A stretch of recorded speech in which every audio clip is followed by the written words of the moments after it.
No, we're not doing it that way.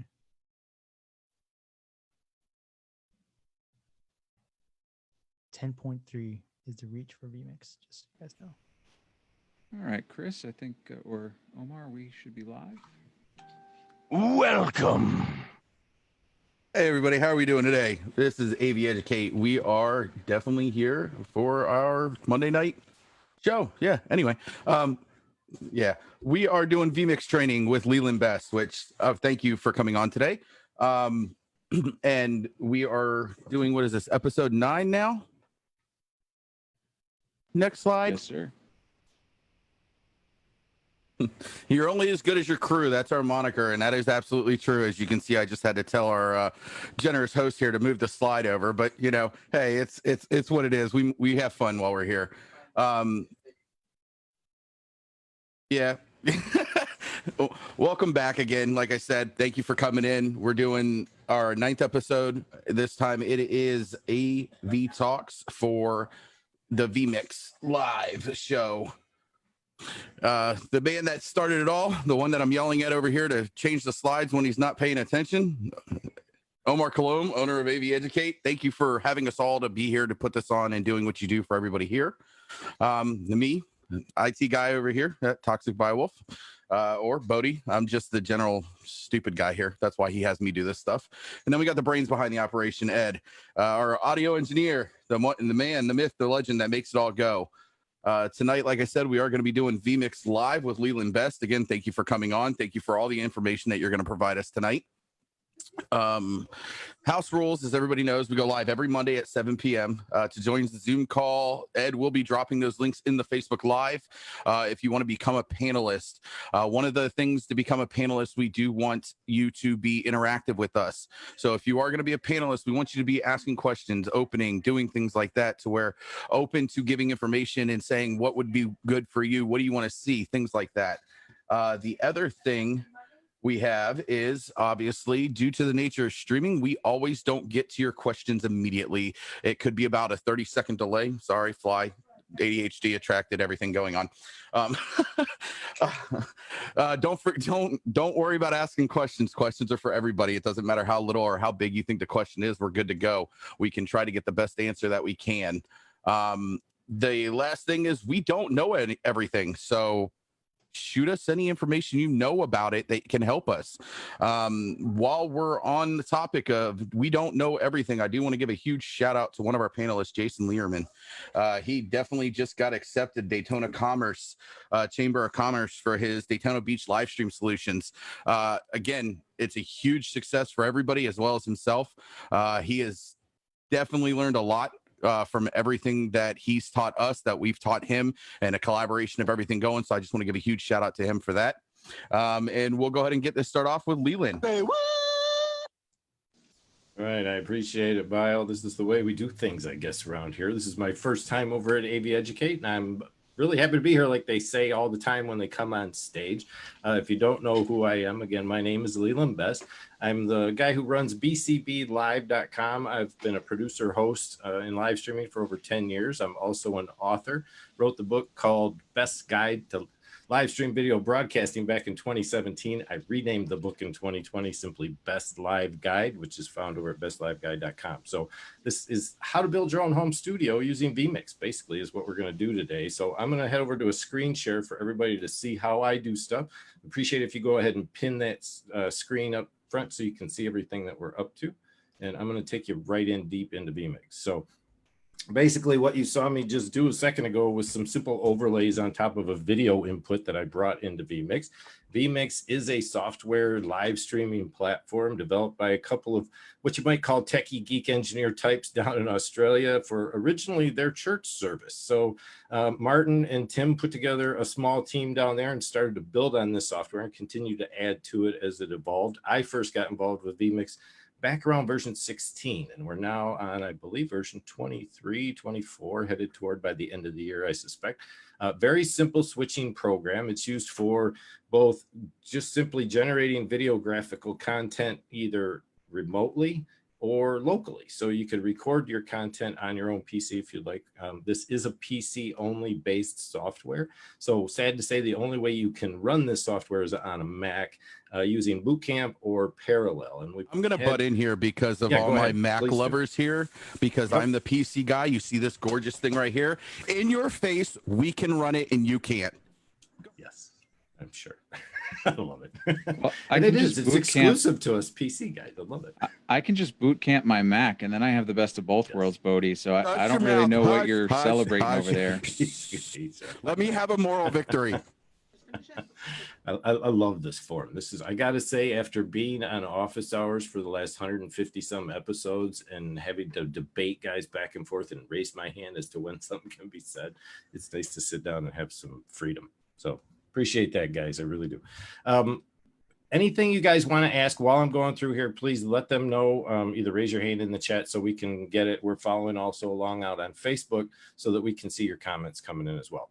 I'm going to go through a brief tutorial on how to set this whole thing up. What you see in front of you is pretty well already filled up. What you would normally see, per se, when you start a system of VMix is simply 2 empty outputs. I won't be able to make it that way right now because I have one already loaded as a preset. Rather than have to switch you guys between presets while we were doing this broadcast, I figured this would be the best way to start. In this case, this is a software setup that I've put together for a stream that's going to be done in New York City for 2 gentlemen by the name of Mike Sausage and John Peasy. You may have heard of John Peasy in the past. He was on America's Got Talent a couple of times. He's a mentalist, ventriloquist.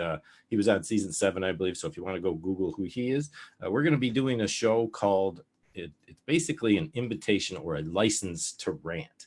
And the way we're doing this is it's a 2-person talking heads video interview type format where we've got people calling in to talk to them on the phone.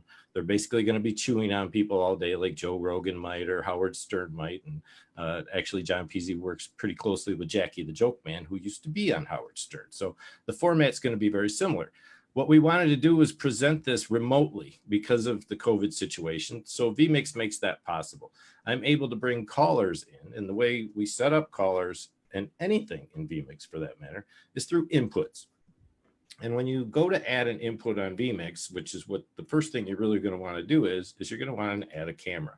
So you simply select from any of these inputs on here as to which camera devices you may have connected. Now, most people, when they come into VMix, aren't going to have the selections I have because I have some virtual cameras loaded here from OBS. I have some other cameras that are also running physical access through VMix as well. So I have a choice of cameras that I can use. Right now, I'm already using the C920. I could add another input if I want, but in this case, you set your resolution. You decide whether or not you want that default input to go from the camera itself, or if you're using another device that you want to specify specifically, you can. And then the frame rates, obviously here in the US, we'll be using NTSC versus PAL, which is normally used over in the UK and in Europe, and other, well, let's say 70% of the rest of the world uses PAL, but we seem to not want to go there. H.264 for your video format in most cases, low latency if you have a good video card. We recommend, obviously, when you're using VMix for low latency, you have at least a card with 3 gig of onboard GRAM or greater. You can connect the mic to your input, or you can leave the mic off and connect an obvious alternate audio input source if you'd like to. Depending on how you're going to stream with VMix, you are going to want to elaborate on how that audio is going to get routed. And like they've mentioned here in the past, there's 1,000 ways to skin a cat. There's also 1,000 ways to route audio. So we tend to prefer to stick to the 48 hertz, 16-bit, 2 channels for now. It just seems to be the norm when you're streaming out live on YouTube, Facebook, Twitch, all that type of stuff. So now that we've got our input, what would you want to do with it would be the first question. Guys, if you have any questions at all, just let me know ahead of time and we'll move on. Hey, So now we Leland, have this- sorry, Omar was No, go ahead. Omar had his hand. We got a question there, Omar? Leland, Yeah, so go ahead, I saw on the input of the camera you did 19 by 1080 at, I think it was at 30. Is that what you did? And Yes. then on the H.264, does that mean it's going to output H.264 and VMix will convert that? This is going to you because I have an RTX 2060 Super on this thing. I can basically tell the software to use the H.264 encoding process by using the hardware itself, rather than having it convert to 264 from, say, a YY or any of the other formats that we could use, like MMPEG or anything else that's listed in that I normally never touch on anyway. It really gets into older formats. Obviously, most of the stuff we do now when we're generating, it's going to be either an MOV, AVI, or MP4. So you're not dealing so much. And again, I'm looking at this from a broadcaster's perspective more so than, let's say, network television perspective. So I'm not dealing with high-end video cameras in this particular production. These are mostly webcams or small DSLR devices and things of that nature. So you're not going to have the different capabilities that you would have with higher-end video equipment, obviously. And that's where you're really going to get into changing those settings more so and using a different format. I like to just simply stream because it uses FFmpeg, okay? It's going to stream that most cases, but I like to go ahead and use that low latency feed if you've got the video card for it. If you don't, you're not going to be able to do that, but using the hardware whenever possible. By the way, way more than I thought I'd get, so I appreciate that.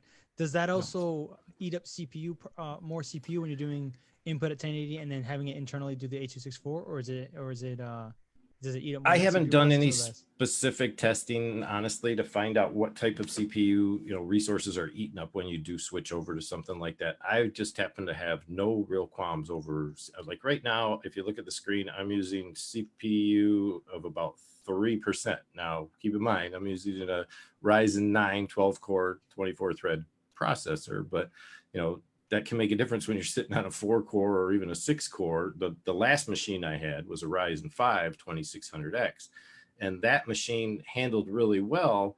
But if I had a Zoom room going and I had a couple of other video processes going at the same time and playing video through VMix, it's going to give me the CPU warning every time. And that's something you really have to watch for. So that's why I can only recommend try to get 16 gig of your RAM and an 8 gig card if you can. Some people are saying VMix never uses more than 3 off the video card, and it's likely it doesn't. But I would just recommend having that overhead space for all the other stuff that's going on your machine at that time. Awesome, I appreciate that. Thank you. So Leland, on Facebook, yes, Robert Baker asked us, "Do I really need an i9? I've been running it on a Ryzen 7 2700X, 32 gig of RAM, and a GTX 1080 with excellent results." Yeah, you've got plenty of hardware to do anything you want to do there. Basically, the reason I went to an i9 because this machine is used for more than just streaming. It has a lot of other video editing tools and other audio tools on it that I use that may be running other instances at the same time. So I went with the i9 in this case. But what I'm actually going to have are 2 separate units, where one would be my standard work PC with the option to stream from it, but then have just a separate dedicated box. And I was doing fine with my Ryzen 5. So don't think for a minute that that's not enough CPU power.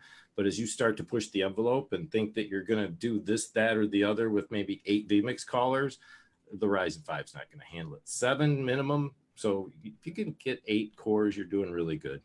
I've had relatively good luck with 6 on the new Ryzen chips. But again, VMix was specifically coded for Intel chipsets. So you can run into some really freak anomalies when it comes to using Ryzen equipment or even AMD video cards, because they don't specifically code for AMD. They're specifically coding for Intel. So just keep that in mind. Let's move ahead then, shall we? Hold on. So, I think you touched on a nerve with Bodie over here, the IT guy. No, that's good. Yeah, No. It's not that you touched. It's not that you touched on a nerve. I just have a question. Okay, so you're saying that you use the H.264 encoding, and it automatically is going to NVENC encoding, is what it's doing, correct? Is it's automatic? So in VMix, you're saying that it uses part of the GPU and part of the CPU, which the RTX cards and the GTX cards actively have a processor that is specifically used for processing streaming. Yes, the only way you can get the H.264 low latency process is under the standard video set. Oops, let me get to the regular settings here. If we go to the settings menu, which always takes a second to load, even on an i9, it seems like. When you get down to the performance here, let's see right here. The high performance mode and low latency capture are some of the things you're going to want to look for. And the graphics, like it says, are for the 3 gig plus memory only. Now, as far as which card you're using is also going to be dependent on that. You can still get those older 4 gig cards that don't necessarily have the processing power you would today.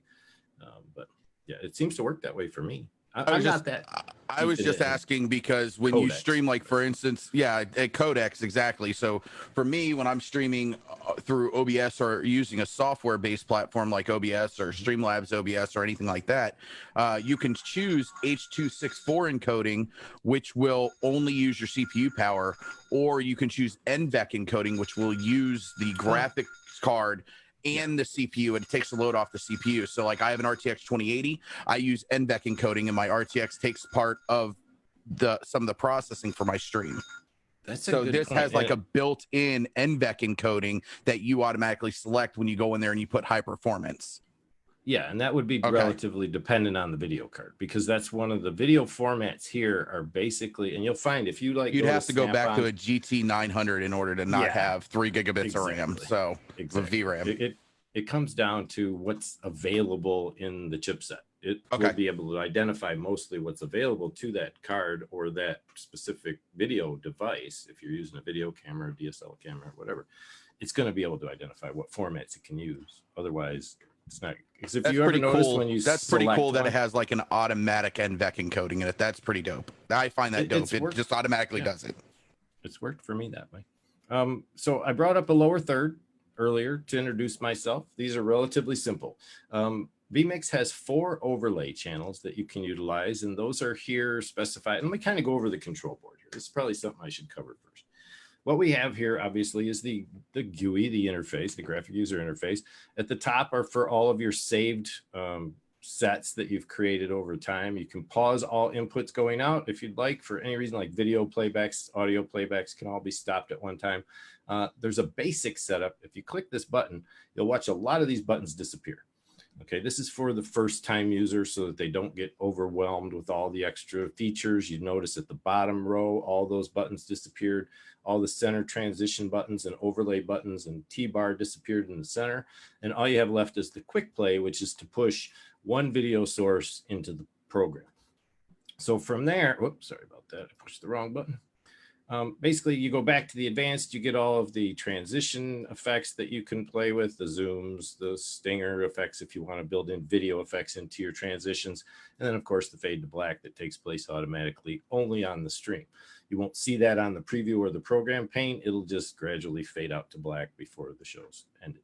And then these overlays can be toggled on and off, and they are stacked just like you see 1, 2, 3, and 4. So if I come in as myself, and I stack another on top on layer 2, it's going to cover it, obviously, with that next layer.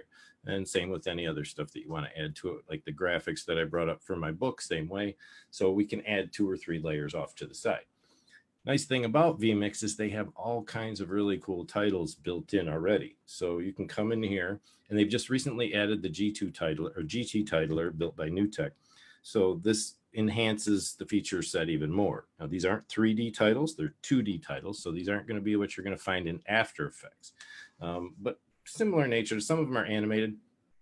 So if I wanted to add this particular title, I just enter the name into the title, maybe a description. I can change fonts. I can simply come in here and change scales, fonts, colors, and then I can even have data sources brought in from spreadsheets, JSON files, XML files, you name it. You can bring in all kinds of different formats here. Google Sheets is one of them. So you could actually have a whole list of people that are coming to an event and simply click through those individuals on that lower third as they come in. So like here, I'd add mine to this bottom section, and then maybe so-and-so comes in, and maybe, you know, my brother John shows up and I put him on stage. I can just add that person to that list as well. And then when I want to bring that one up on stage, I can just click on it and send it up onto the screen so that the next person sees it. So in this case, I can simply click on here, and I should be able to send this over to you. And Leland, do you have to be in that window in order to do those changes? It has to be open at all times? That title, yeah, as far as this window, you mean? Yeah, the one you have open right now, in order to do that, what you're doing right now between if you want Leland and John. If you want to flip between titles, the other thing to do would be to create a shortcut for this. Gotcha. And that gets really deep when you're talking MIDI shortcuts, obviously.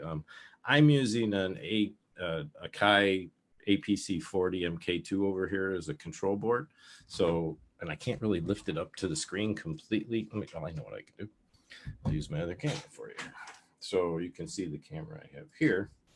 This is one of the boards that I've been using to control all of my features on VMix. This is a bad camera, by the way. It's just something I grabbed at the last minute.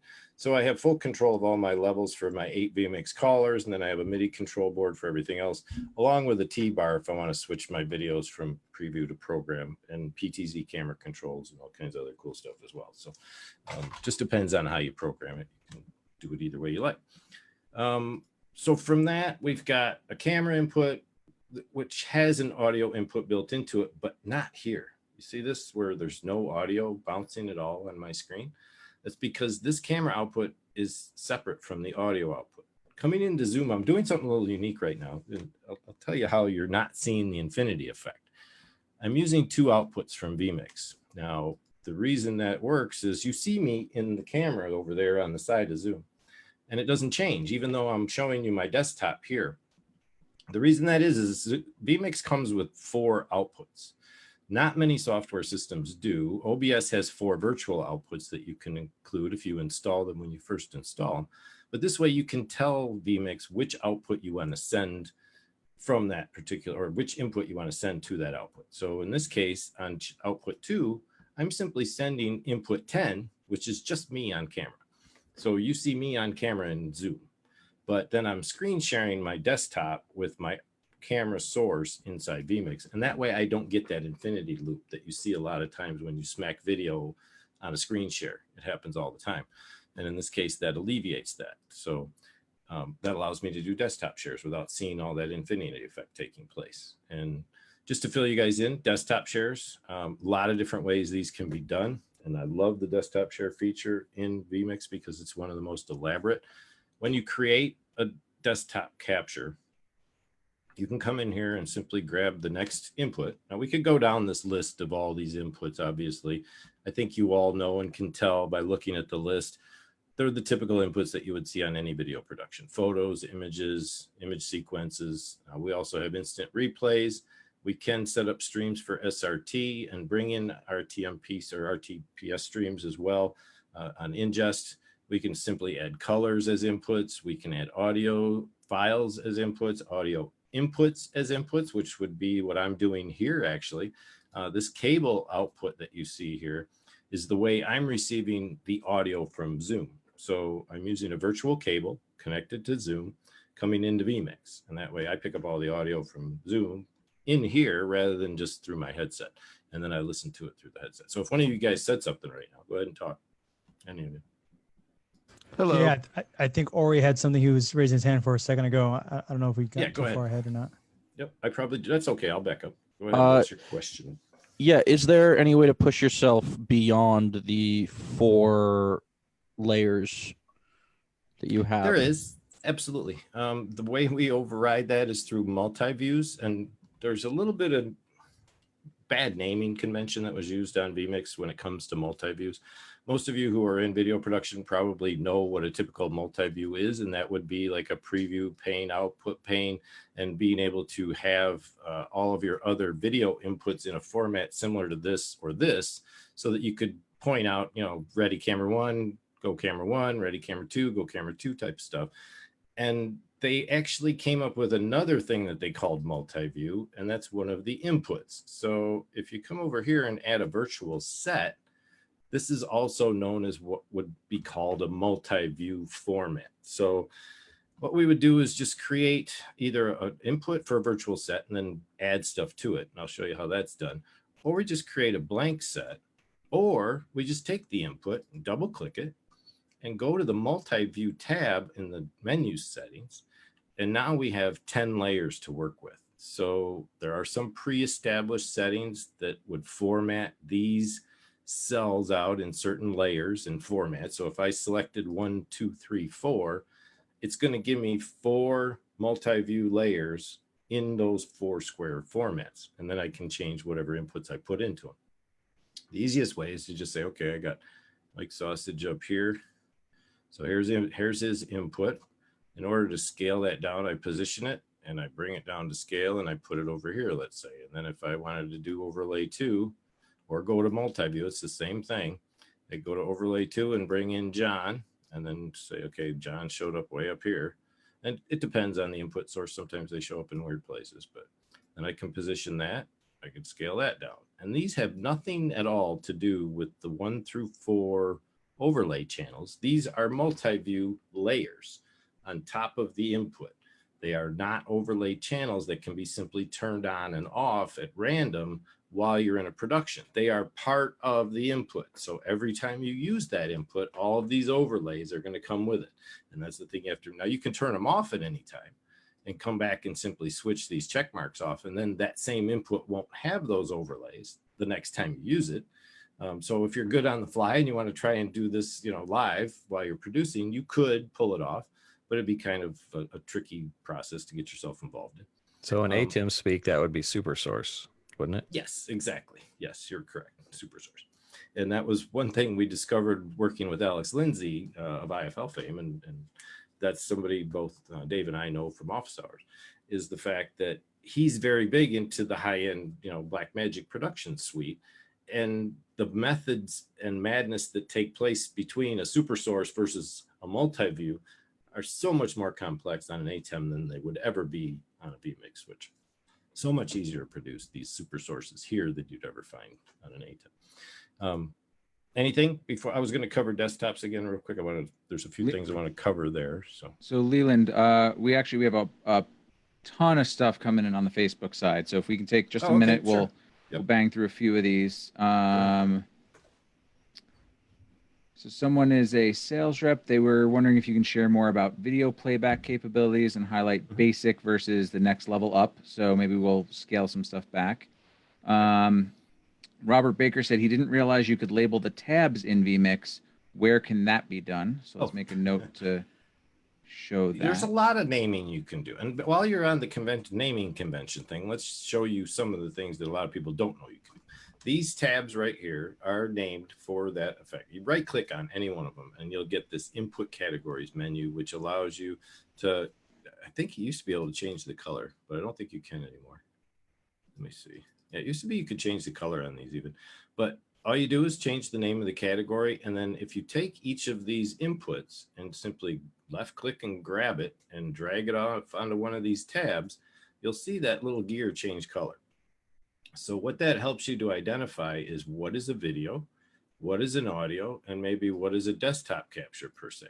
So in this case, I've got all these video layouts. I've got a desktop capture here that's yellow. So now I can click between these and say, okay, here's all my video inputs. Here's all my audio inputs. Here's my desktop share. Here's my images that I'm going to use. Here's any overlays I've created. And these are all closed with a right click. So I'm simply reducing them in size so that they don't take up so much real estate. So I just get these back out of the way. But these would be typical social tickers or lower thirds or whatever. And then callers. So in this case, I don't show any callers because they're all in the video section. That's these 8 open callers. And as far as naming goes, double click the tab, go to the general setting, name that whatever you want. The caller comes in as a number with a passcode. And that's all you're going to see when it comes up, just like any of the titles that come up for lower thirds. If I were to bring in, or even a virtual set is going to have its own name. So if you need to change the name for your own sake and know that that's what you want to call it for reference, then just change it. Call it Blue Diamond 2 or 2 Up, license, 2 Up, Mike and John, whatever you want to call it, so that you can look at it on the fly and know that's the set you want to throw up on the program right away. So back to that desktop capture just for a moment. The one thing that's nice about this is when you go to the desktop capture, you can create 2 types. You can either create an NDI desktop capture, which is brought in through running the NDI tools or having an NDI device attached, which in this case I have both. So I have the Kilo E2 or the Kilo View E2, and then I have the Spitfire as my computer pumping out signals through the software. The local capture, obviously, is 1, 2, 3. I'm running 3 monitors over here. And then you also have the video card, but Zoom fires up all kinds of really cool desktop feature sharing. One thing we use a lot is coming down here and just capturing either the GDI or the Windows graphic capture from Zoom as a desktop share. Great way to basically, now I'm only going to get the screen share because of what I pulled off there, but I can change which device I'm going to go to. So I can see where these other desktops are at without having to recreate the input. I can just come over here and say, okay, I want to go to display 1. I want to go to display 2. Do I want to show my cursor or not show my cursor? Or do I just want to see where is VMix? That's a really cool thing. I mean, that thing I just did was I selected VMix to find the software that was running on my machine and instantly put it up on the screen share. So that's a really cool way to get to your software immediately and know where it's at. So instead of finding what display it was on, I just hit VMix, boom, it goes right to the software. So it's a good way when you're doing demonstrations like this to get back to where you were one way or another. Okay. Hey, Leland, we have an NDI Yeah. question. ahead. Do you do builds with NDI? This is Will Austin's question. And if so, have you ever had to upgrade your network card from 1G to either a second bonded card or a 10 gigabyte card? Also, what settings do you set for best resolution and performance on VMix calls? I have not had to deal with anything. I'm on a gigabit network here, but my gigabit network is like 35 up, 900 down. So it's not your balanced network, but it is something that works well with 8 callers. I can pull that up. I have never had much of an issue with having to have. I have heard people say that some of the gigabit routers, I think it was, don't work properly with NDI, that they had to upgrade to a different newer router or something like that. And I can confirm that if you guys really want that question answered. I'm sure one of the guys on our panel could answer that for me because he's experienced that, but I haven't personally. When it comes to NDI, just to cover that block real quick, I don't have it running right now, but I can fire that up pretty quick.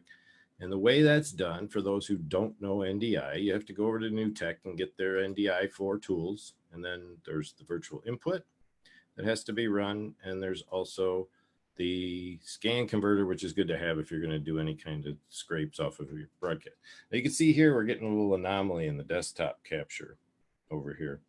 I haven't fully determined whether this is a VMix bug that's going on or if it has to do with my particular hardware. But these are some of the things we've been seeing on occasion when you're not using fully spec'd hardware for VMix because of the way it's written. I'm using AMD hardware. So if this were all Intel, I haven't seen this problem too much except for on an RTX video card. So this could be the new card I'm running. I saw it on the RTX 4000 as well. NDI, obviously, is a way to pull in a source within your own internal network and be able to use it inside VMix. With the NDI tool, you can see here, I have a choice as to what I'm going to bring in from that output. Now I can either take the output from NDI that's being delivered through the software using my VMix output, and that's what you see right here. Well, at least one. This is the actual VMix output screen right here is what it's showing is this program pane. So I could share that with anyone on the network. One thing about NDI that I found is that the audio comes in about 20 dB low. So you have to really check your audio going out and make sure that you either boost your audio or your mics up enough to maintain the difference. And why they did that, we're not sure. They mentioned that they did it for a reason. I would have to go back and find out what that reason was. But other than that, that's pretty much it. I haven't run into really any problems except for some popping and clicking because of some bitrate issues that we've run into, whether it's 48K or 44.1 on NDI and whether it's adjustable or not. From a user perspective, is hard to say because there's that translation that's going to take place. And in Zoom, we've run into the problem more so because Zoom uses 32K on their bitrate sampling, which is kind of whack, but they went there for no apparent reason. And so we have to deal with some small audio glitches that take place when you're doing NDI with Zoom, not so much with other stuff. And we use that. We did it with the wedding projects where in order to bring callers, okay, I have 8 callers here. If I wanted to connect the Zoom room, like we were going to do with this desktop capture, let's say I wanted to bring in the Zoom meeting. Let's just say for laughs and giggles today, this is you guys. And I want my 8 callers to be able to converse with you guys on video inside this particular platform. I can connect them through a separate bus. And the way you do that on VMix is to go to the external output settings and you open up bus A. And for that, you would have to create an output going out output 1, turn on NDI, and then come over here and make sure that it's set for bus A. What that allows you to do is build an instant mix minus within VMix to come bring the caller's audio into Zoom using that line in through Nutex's NDI tool. And then I used the virtual cable from VB Audio out of Zoom to bring that. I saw, you guys saw it just a moment ago where I was using this audio source for the audio cable output. This is where that audio comes into VMix. And then I can route that audio between callers and Zoom participants so that there's a full duplex communication going on with no feedback loop going. So that is one advantage to NDI. And the last part of that question, I can't recall, but I do have an answer for that. What was that last part of the question? It was, what are your settings? What settings do you set for callers for the best resolution and performance on VMix calls? Yeah. Okay. Typically, the standard is the high 722K if you've got enough overhead. Consider this. You're going to have to add up your callers. So if you're going to bring in 4 callers, you're going to have to determine what your overhead is going to need to be. If you're running a 10 megabit up network, not going to work too well. If you got 20 megabit up, then I would say, maybe run for the default to start, see how it runs with you. But you're not going to find yourself doing really well on the 1084K because this is where things get really heavy on bandwidth issues. With callers coming in, you can change their remote guest video bandwidth as well. So you have 2 choices. You can send back the return feed, I would say at a lower resolution. So I tend to go with either the default of the 1200 kilobits per second at 720, because they don't need to see what they're being broadcast in at 1080 on their end. They really don't. They really just need to have a representation. They're going to see in VMix Call their own face in high def with that little rectangle box you can turn on and off, so they know where they're placed on the camera. Mobile devices, obviously, if you're running in areas like I do a lot of interviews in Pakistan and Southeast Asia. I'm constantly running low bandwidth over there because there's still people over there on 3G. And in order for me to connect with some of those folks and even have a communication with them, I have to go low. But always consider you can bring their video bandwidth down as well. And maybe they're sending you a 4K signal from a DSLR or a really big video camera or something through a switcher, and you're receiving that signal heavy through a VMix to VMix call. You might want to kick that up. But if both of you are on good bandwidth, yeah, go all out. But if you're dealing with struggling bandwidth on either end, make sure you kick it down, probably to 720 if you have to. All right. Hey, sorry. So Adam Berlin has a question real fast before we get too far. Yep. You might be jumping ahead. I just got a quick question. Oh, that's okay. I'll bounce around. What file format can you put in?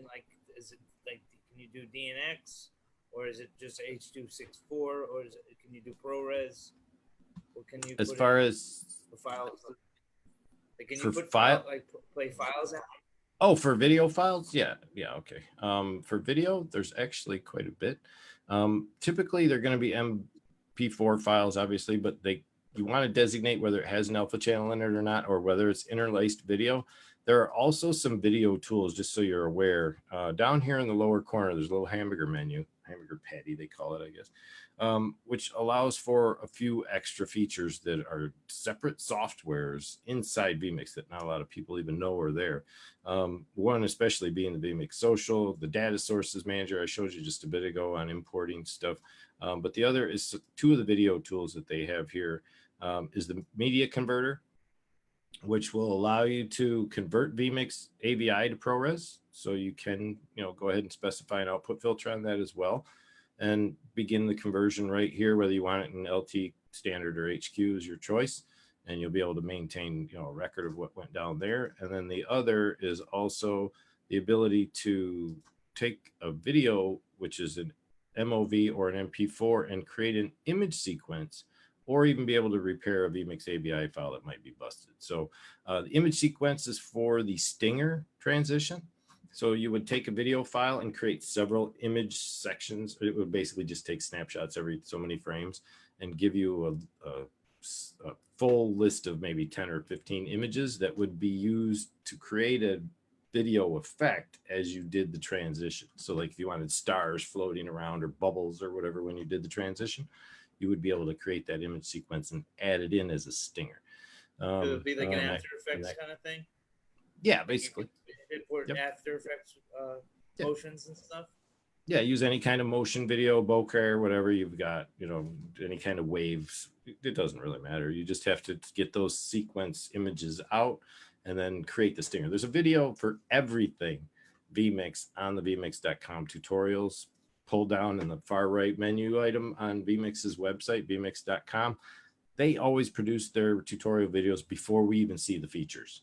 So unlike most software where when it comes out, everybody's on the bandwagon and make a video about how you can do this now or how you can do that now, VMix usually does it ahead of time and then lets us see it while they're announcing the new feature. So we don't tend to make a lot of videos on how to do this stuff because they usually do it for us ahead of time.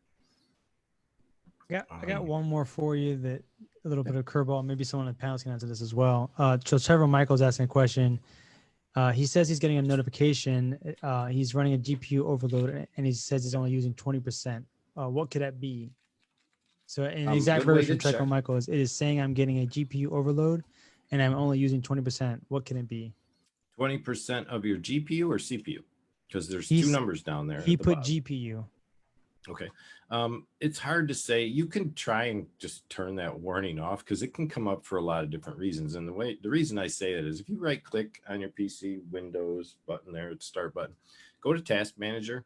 You're going to get your Task Manager window like you would normally see. Head to the Performance tab. Keep an eye on your GPU.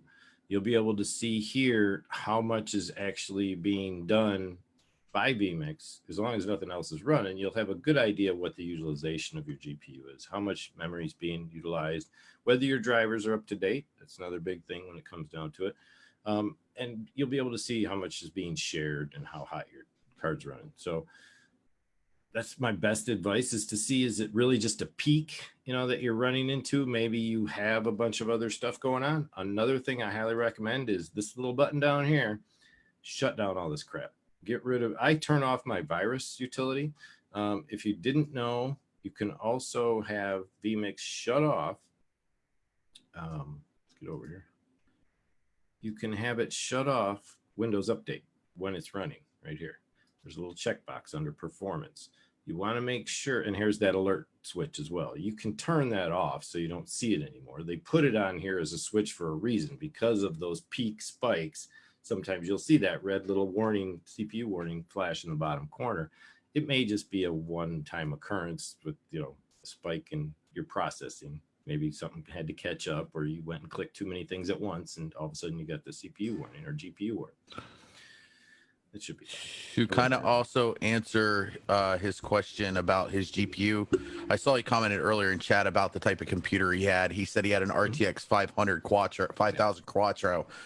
Quattro cards, just for anybody out there, Quattro cards do not have that latent NVEC encoding processor on them. So even though it's a 12 gigabit VRAM on that graphics card, your graphical processing is not going through that NVEC encoder. So if you're using anything other than an RTX 2000 series or a GTX 1000 series, you will not have that NVEC encoding processor. That's a good point. Very good point. Let's just touch on the mixer real quick, because this is a pretty interesting component that was built in to the system. When I first started using VMix, I didn't even touch this thing. I stayed as far away from the VMix mixer as I possibly could, because I was using Voice Meter. I'm sure a lot of you are familiar with it. It's mostly PC based, can be run in other ways, but it is strictly a PC virtual mixing software. Works great because you have virtual components that you can create, like virtual cables, etc. But what I found was there's so much translation in bit sampling, and sample rates, bit rates, everything going on between these softwares and the virtual softwares for mixing audio, that it became apparent it's just best to stick with this mixer. There's some add-ons out there, and I don't recall the names of them. I'm just getting into them myself, that are softwares people have written to break down and create a control surface board in software for VMix. And I would love to come back and show you guys that stuff once I start playing with it some more. It's literally customized interface software so that you can make VMix look any way you want. And we've had some guys develop complete mixer control board applications from that, complete audio overlay, or I should say video overlay, lower third graphic interfaces for a TD to run separate from the main TD. Just all kinds of stuff going on with that. This mixer is kind of out there. When you pick on the button, it just seems to disappear, but it's always there. And this little pin here is what puts it up on the screen for you as a pop-up. So now you've got your mixer as a separate device. Now, why VMix disappears when you do that, I haven't figured out, but it does. So let's get that back up. And it just seems to be whenever you pop that audio mixer up. The only way to get it back into dock on VMix is to lower the box. Like you would expect to just put it on your taskbar. It's going to put it back into the software when you do that. If you just close it like this, or I'm going to close that. When you close it like this, it just goes away.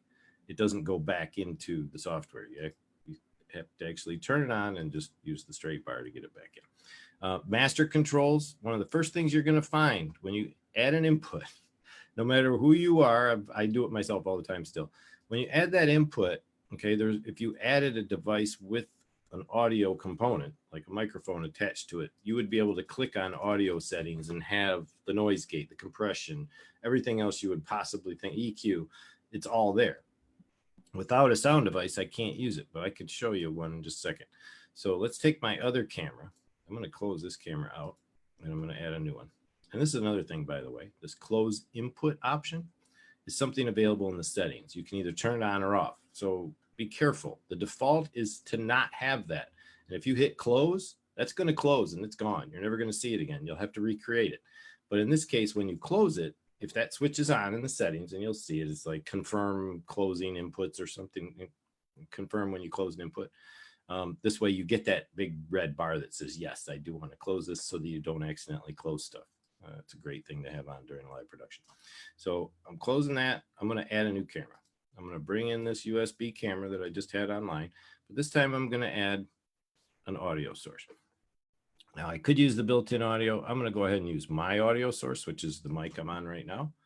And I'm going to open that video up. Now you can see the bouncing bar. That's the VU meters reading, but the audio's off because it's not turned on. If I turn it on, we might get a loop back. Yeah, you should be able to hear it. Now I can hear it in my head. And that's the first thing you're going to see when you create an input with an audio source connected to it. So what you need to do is get over here to your audio settings. And this is the dial you're looking for. It's also available over here in the corner when you find that same video source right here, the USB live camera. Each source has its own mixing component. You would click on the gear here to get to this location, same thing. And what you want to do is dial back on your headphones, because as we all know, when you're listening to yourself talk, if there's any kind of delay, you can't talk. So this will be depending on what you're using for monitoring headphones, whether you're using Bluetooth or not, with a delay or not, that type of stuff. If your audio chain's too big, you might have a delay. So you got to be careful. Plugins are another really cool thing. Obviously, most of us know that you can have all kinds of really cool plugins for VU meters is one that I like. The other is Ozone 8 Elements is one that I have. 9's out now, I think. This one allows you to have some really cool stuff for, high pass, low pass filters, low shelves, anything of that nature. You can image your audio and play around with it and really get into the plugin end of things. Now, from what I understand, VST3 plugins are the only things that run inside VMix. They do not run VST2 plugins, or it's the other way around. I'll have to. It's one or the other. Anyway, so you have your EQ. You can enable or disable. You have your compressor. You can even set the ratio, which obviously would probably be like 2 to 1 in this case, maybe a threshold. Noise gate, channel mixer, and channel matrix, so that you're running the buses properly if you're going to be moving people around on different buses. And that's really about it. But as you can see, and this is the other thing, the visible in the mixer thing, this is as to whether or not this particular component, if I just clicked it off, it went away. If I click it on visible in the mixer, then it's going to show up again inside the mixer over here at the bottom. That was this one. If I uncheck that, it disappears, goes away, and you won't see it in the mixer. So you could lock it in and never have to edit those settings again if you could avoid it. All right. And I think that kind of covers the audio end. Is there an audio follow video capability? Yes. And you can see that right here, these switches, this toggle automatic audio mixing for this input. If you can see now my audio, well, let's see, right now it's off, but if I go to program feed, you see how it lightens up, goes green. So as I go into program, the audio follows. And if I go out of program, the audio follows and shuts off as well. So it goes either way. And it also has a ducking feature as well with the callers. When you're in a full-on production where you have callers and you're the TD, you're talking with the callers, and you got other people coming in from other sources talking to the callers, there is a bit of auto ducking that takes place within the system. That auto mix that it has, not quite a Dugan effect, but probably close enough, comes within marginal limitations, but it seems to do okay. And it doesn't wipe out someone else that's trying to talk each time somebody raises their voice. So it works hard. Anything else? And then I'll get into virtual sets if we don't have any more questions. Oh no, we there got are tons of questions. Okay, let me have the questions then, because I know we're getting almost to the 8 o'clock hour, so let's get those out of the way real quick. Ed, you got them ready, or?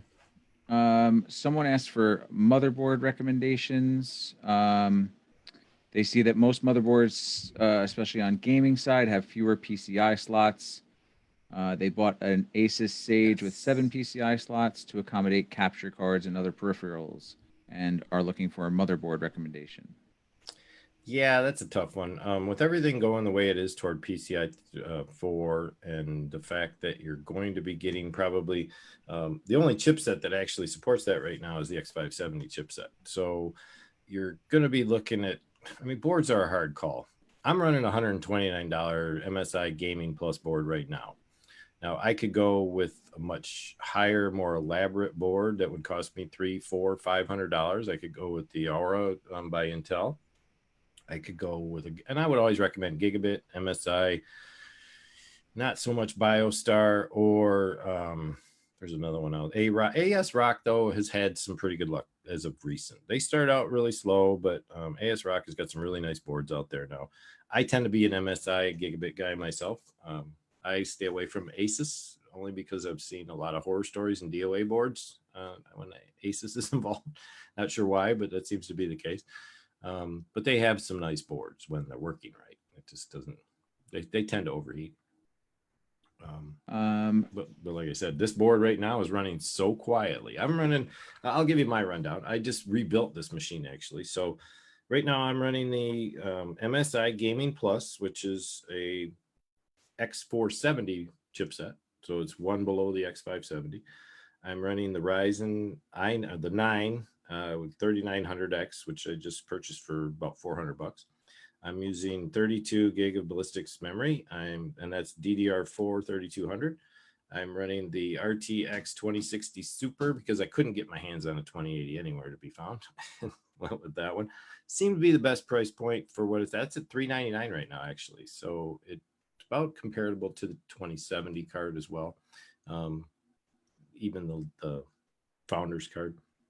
Those are priced a little higher than need to be, but yeah, boards are a tough call. It's just like you said, if you have the set of plugins that you need, you got the right number of USB ports, whether you need Wi-Fi or not. I tend to just avoid the Wi-Fi boards because that's more shit that can go wrong. Sorry, didn't think about this whether clean show. I'm too used to a clean show. And then the fact that, are you going to be using PCI 4 or not, or PCIe 4? The chances of anything, I was just going to say, the chances of anything running PCI 4 are going to be really impossible right now. Like you said, X570 is the only thing that can handle PCI 4. Most everything is still PCIe 3 or PCI 3 or PCIe. You can do a lot of motherboards that are X470s or M470s or M450s or B450s in the Asus chipset, or the 1154G sockets in the Intel chipset that will allow you to do PCI expansion boards. So you get a full ATX motherboard. A full ATX motherboard allows you to have a PCI. It has the bottom chipset PCIe engage, where you can buy an expansion board for multiple PCIe slots. The trouble is finding a case to fit it all. Yeah, I'm sure. So And the you're other going thing to to spend remember you're too going to with spend those, $250 on an expandable motherboard, but then you're going to spend $400 to get a case that's about 5 foot tall to put it You're all right. in. So And the other thing to remember with these newer boards that have two M2 slots as well, a lot of times that secondary M2 slot will cut out one of the PCI slots because they're usually on the same track. So watch for that. usually As I well. haven't seen any of those. Honestly, Mine does. The yours does. Oh wow, that must be something on your board itself, because I have the Asus Tough board and my M.2 takes away one of my SATA ports.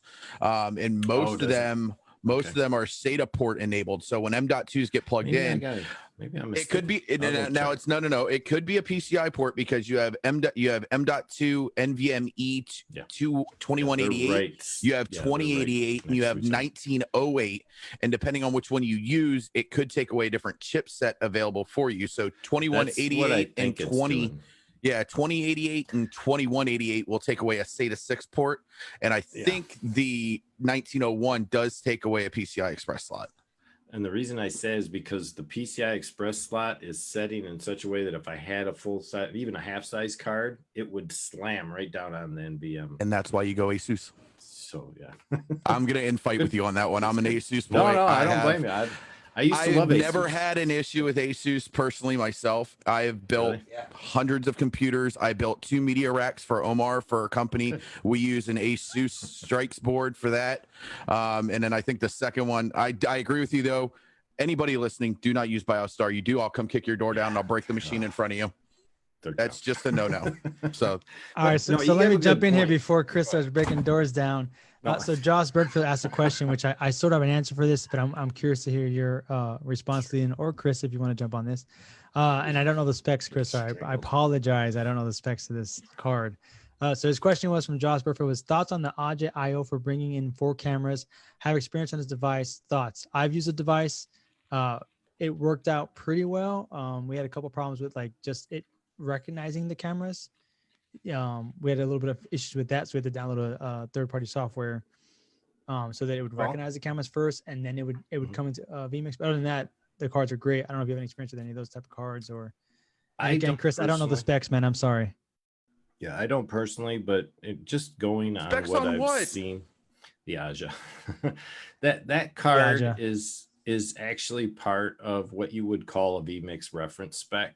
So they've tested them thoroughly over there. Martin and Tim have both just tore into those Aja cards because they like them. They use them a lot.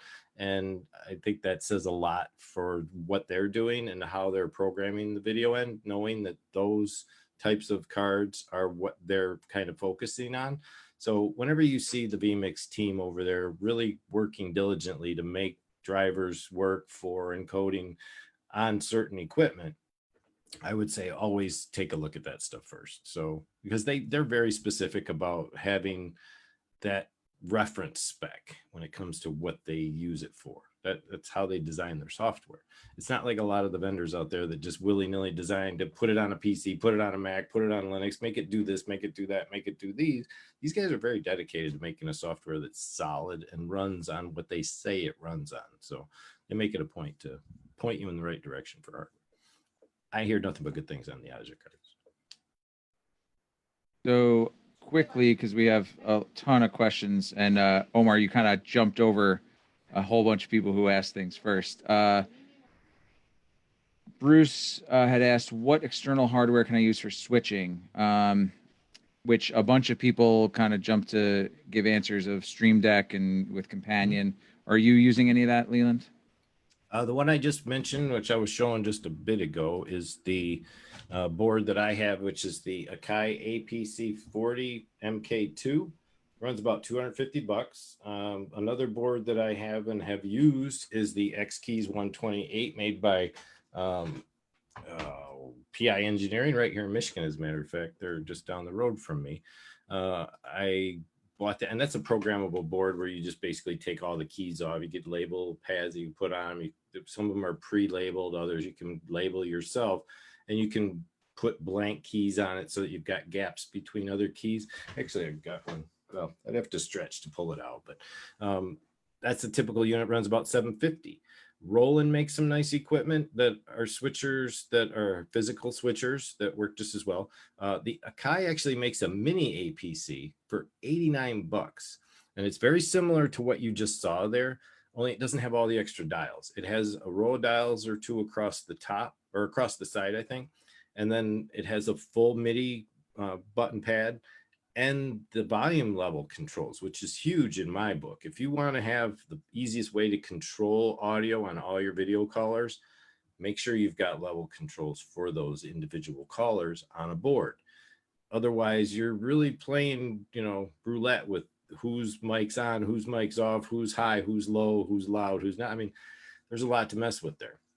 And if you're switching buses around during a live production, you want to have hard buttons. You don't want to be clicking around trying to push people over to different buses. But it's all a matter of flow, what works best for you. The Stream Deck, don't forget there's also an app that you can use on your phone or iOS or a pad device instead. And not only that, but there's already a controller here. I could show you on here, but I don't have it connected to the network. But let's go over there real quick while I got you. VMix has its own built-in web controller. So you can include this on any type of iOS device, Android device, tablet, phone, you name it. It runs on port 8088. You have to enable it, and you have to be able to log in if necessary when you're controlling it from an outside source. Now you can have it set to be the controller, run shortcuts, run titles, tally, API, however you want to set it up. Once you do that, let's head over to the web controller. So we simply pop this into a browser and see where it takes us. And the reason I want you to see this is all that I have in this particular setup. Okay, there's 5 shortcuts made for this particular phase. But let's go to the shortcut settings. Okay, these are all these shortcuts that I established on the APC 40. These are basically set for panning or setting balance on each caller, being able to preview each caller, and then whether I want to solo out their mics or set their volumes or run their audio in preview or virtual sets. So let's just give it a quick rundown here. Pre-established buttons in the MIDI. I can bounce around and do my set however I want to bring these guys in on stage. Okay, simple push of a button. That's all there is to it. If I want to change volume controls, you'll see on the mixer here. With the MIDI device, I'm using the sliders on my MIDI device to control the volumes in each of the callers. If I want to change their volume to be on or off, I simply push a button so that I can see their mic is on or off, as you can see right here when I turn these on and off. I can preview that particular caller by pushing a button, caller 3, caller 4, caller 5, caller 6. I don't have to mess around and look for it on screen. That's the beauty of these. Now, Stream Deck has a surface as well, but this one is what you are creating in the same sense inside VMix. And the way that's done with that scripting, let me get back here. Okay. So from that web controller, in the shortcuts, each shortcut you create is right here. Show it in the web controller. Okay. So each time you create a shortcut and add it to that particular controller device, let's get back to that, it's going to add it. So if I refresh this, I should get a new button right here. Now you can design this in such a way, and I did this with the wedding program that we did, where the entire web controller control surface matched the X Keys 128 to a T. I had the spaces between these by simply adding blanks in between the buttons. You create a row across, you create 10 rows down. And the way that can be done is by saving templates. Okay, and these templates are pre-created, some by VMix, others have created these to add into VMix. And then of course you can create your own. In the case of the Akai, this was a pre-established setting that was already in VMix. All I had to do was buy the unit, and I had all these controls available to me automatically. Now I can program the rest of these buttons any way I want. Same with the X keys. All right, this is the basic X keys format that's laid out when you first get it. That's not what I did. I actually went back and created an entirely new layout based on a layout that I wanted for myself. So I went with the switcher kit. Let's see if I can import one for you. I should have something here. So these objects can obviously be saved. That's not going to be here. It's going to be on a Google Drive. I'm not going to be able to get to it this moment. Sorry, guys. But basically, or wait, I do have one. Hold on. So if you'd go with a project that you've got, you can save these. Yeah, I'm not going to have them in the right place. Nope, I thought that was there. Anyway, I'm not going to be able to pull it up. I got it saved on a drive somewhere specific for this project. But once you save these and export them, you can even save this graphic for reference. You can make any program you want out of these. You can control with a joystick off of your Xbox if you want to. You can set one up for, this is another one made by Innovation or Novation, very similar to the Akai controller. And then there's the Shuttle Pros can be reprogrammed. We've even got the standard, where is it? The standard keyboard. And if you want to program a keyboard, you can do the same thing. So all you need to do is assign these keys to whichever key you want. So you just click it, find the key, press the key, and then tell it what you want it to control. In most cases, it's just a MIDI control change or a MIDI note on or off. These are the three you're looking for in most cases. And then you tell it, do you want it to do any of these commands?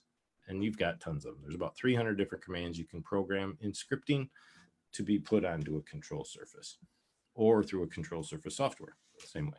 Then you can title it and give it a label on the board so that you know what you're pushing. And the one thing you got to watch is if you assign a shortcut to an input number, what's going to happen is if you slide these around, whatever replaces, like if you guys aren't familiar with this, when you move a input here, if I slide it over one, it just changed the number from 23 to 22. If I slide it back, it switches places and goes back to 23. If you assign that shortcut to use the number, if you move this, it's going to replace that shortcut with whatever item took the new input number. Do you get that? I hope that came out right. Because these are dynamic and these numbers can change, you don't want to do that. Don't assign them to numbers unless you know for a fact, like here I have my 8 callers all at the first 8 spots. This is how I like to set up my projects. I have all my callers as the first 8 videos and then myself following that in both a physical and virtual form. That way I know what my first 10 inputs are always going to be every time. I never fail to know what those first 10 inputs are. So I could lock those in. All the rest are kind of dynamic. I don't know where these could end up unless a lot of times I'll try to do a series where I'll call this like 100 through 200. And then I got a 200 series of numbers, 300, and then a 300 series of numbers. That way I can segregate like a portion of the broadcast on a board and know that all these rows are for 100, 101 to 110 or, you know, whatever. It's kind of a memory game really when it comes down to it. But that's about it. And then activators, just so you know, are the other end of that coin, which is to say, all right, what light comes on when you actually push a button, or does it flash, or does it go off, or does it change color? All that's done through activators. And in order to do that, you enable your control surface, whichever one it might be. Stream Deck is supported in this as well. So you can come in here and simply import settings that you may have already had, or just start adding features. And the way that is, again, find the key that you're going to change. It should already be scripted to something else.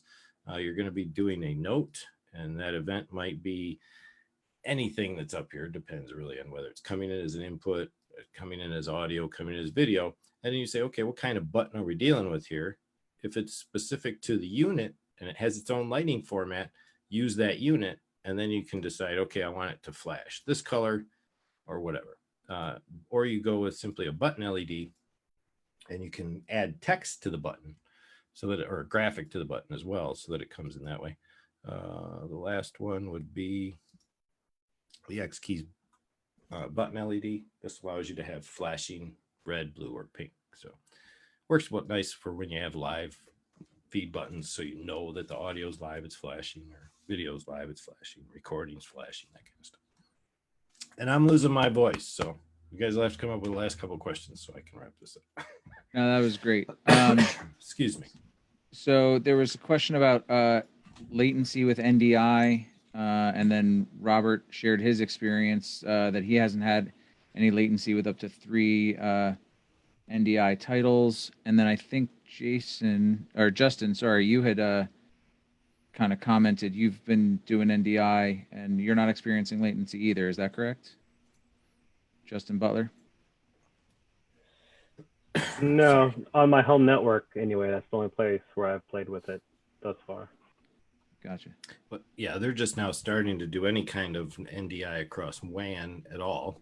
NDI was always intended to be an internal network system only to begin with. I haven't experienced any real lag issues. One thing you can do to check that, this is another tool that comes with the NDI tools, is the studio monitor. So if you're running an NDI feed, this is a good place to be. This is going to be able to tell you what your output is that's coming through NDI, depending on what source you're using. You can also record that source down here in the corner if you'd like, so that you know what you're getting through the NDI feed is what you're expecting. Here again, I have two devices. I have both the Kilo View, which is actually outputting through HDMI into the Kilo View a desktop window. And the way I did that, so you guys are familiar with this way of running a Kilo View, I have three monitors set up here. My main display is a 32, and then I have two 24s off to the side. And all I did with the third display was told that I want to duplicate that desktop on display 4, which is going directly to my Kilo View. So what that allows me to do is have a direct desktop capture being constantly looped out into the Kilo View, so that if I ever wanted to just shoot something out on NDI by doing a screen scrape, I could at any time, knowing that it's always there. And that's the other really cool things here is you've got all kinds of settings when it comes to the audio feed, the video feed, the overlays. You can even add extra overlays here for picture in picture. You can, I believe, add a floating window. You can create all kinds of PIP effects in here as well, or move some of the stuff around, even play around with PTZ controls. So I highly recommend everyone that's playing around with NDI use this tool and take a look at it and get to know it, because it's going to make your life a lot easier. Great. Thanks for sharing that. What do you guys think about, sorry, from Taylor Groom, what do you guys think about using the beta versus the regular link for VMix call? The beta is so much easier to choose cameras, etc., but it has the giant beta banana, and some clients may be concerned about that. Anyone have thoughts on which they prefer and which is more stable? Obviously, anything beta is never stable, but I've played with it a little bit.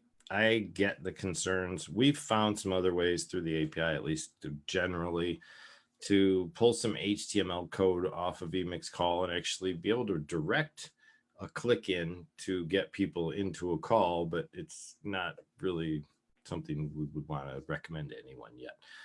Yeah, we're still concerned over the graphical representations that VMix has put on the VMix call-in. We want to be able to brand that. We want to be able to have whatever view you want to have on that front-facing page for people to log into, represent your brand, or, you know, at least tell them what they're supposed to do when they get to that page. It's very lackluster when it comes to the interface that they use for VMix call. I'm just hoping that the beta version does bring some more of that to the table and helps to facilitate a better interface for the user on the other end. What are your thoughts on redundant machines? Have you ever done one where you were running a hot backup? I haven't yet, but we're looking to set some up. The redundancy we're about to build for Talent Pros Live is going to be pretty intense because of the fact we're going to be using some pretty high scale talent from Vegas in our Zoom broadcasts for the people who want to pay for it. We don't want to have our shows go down.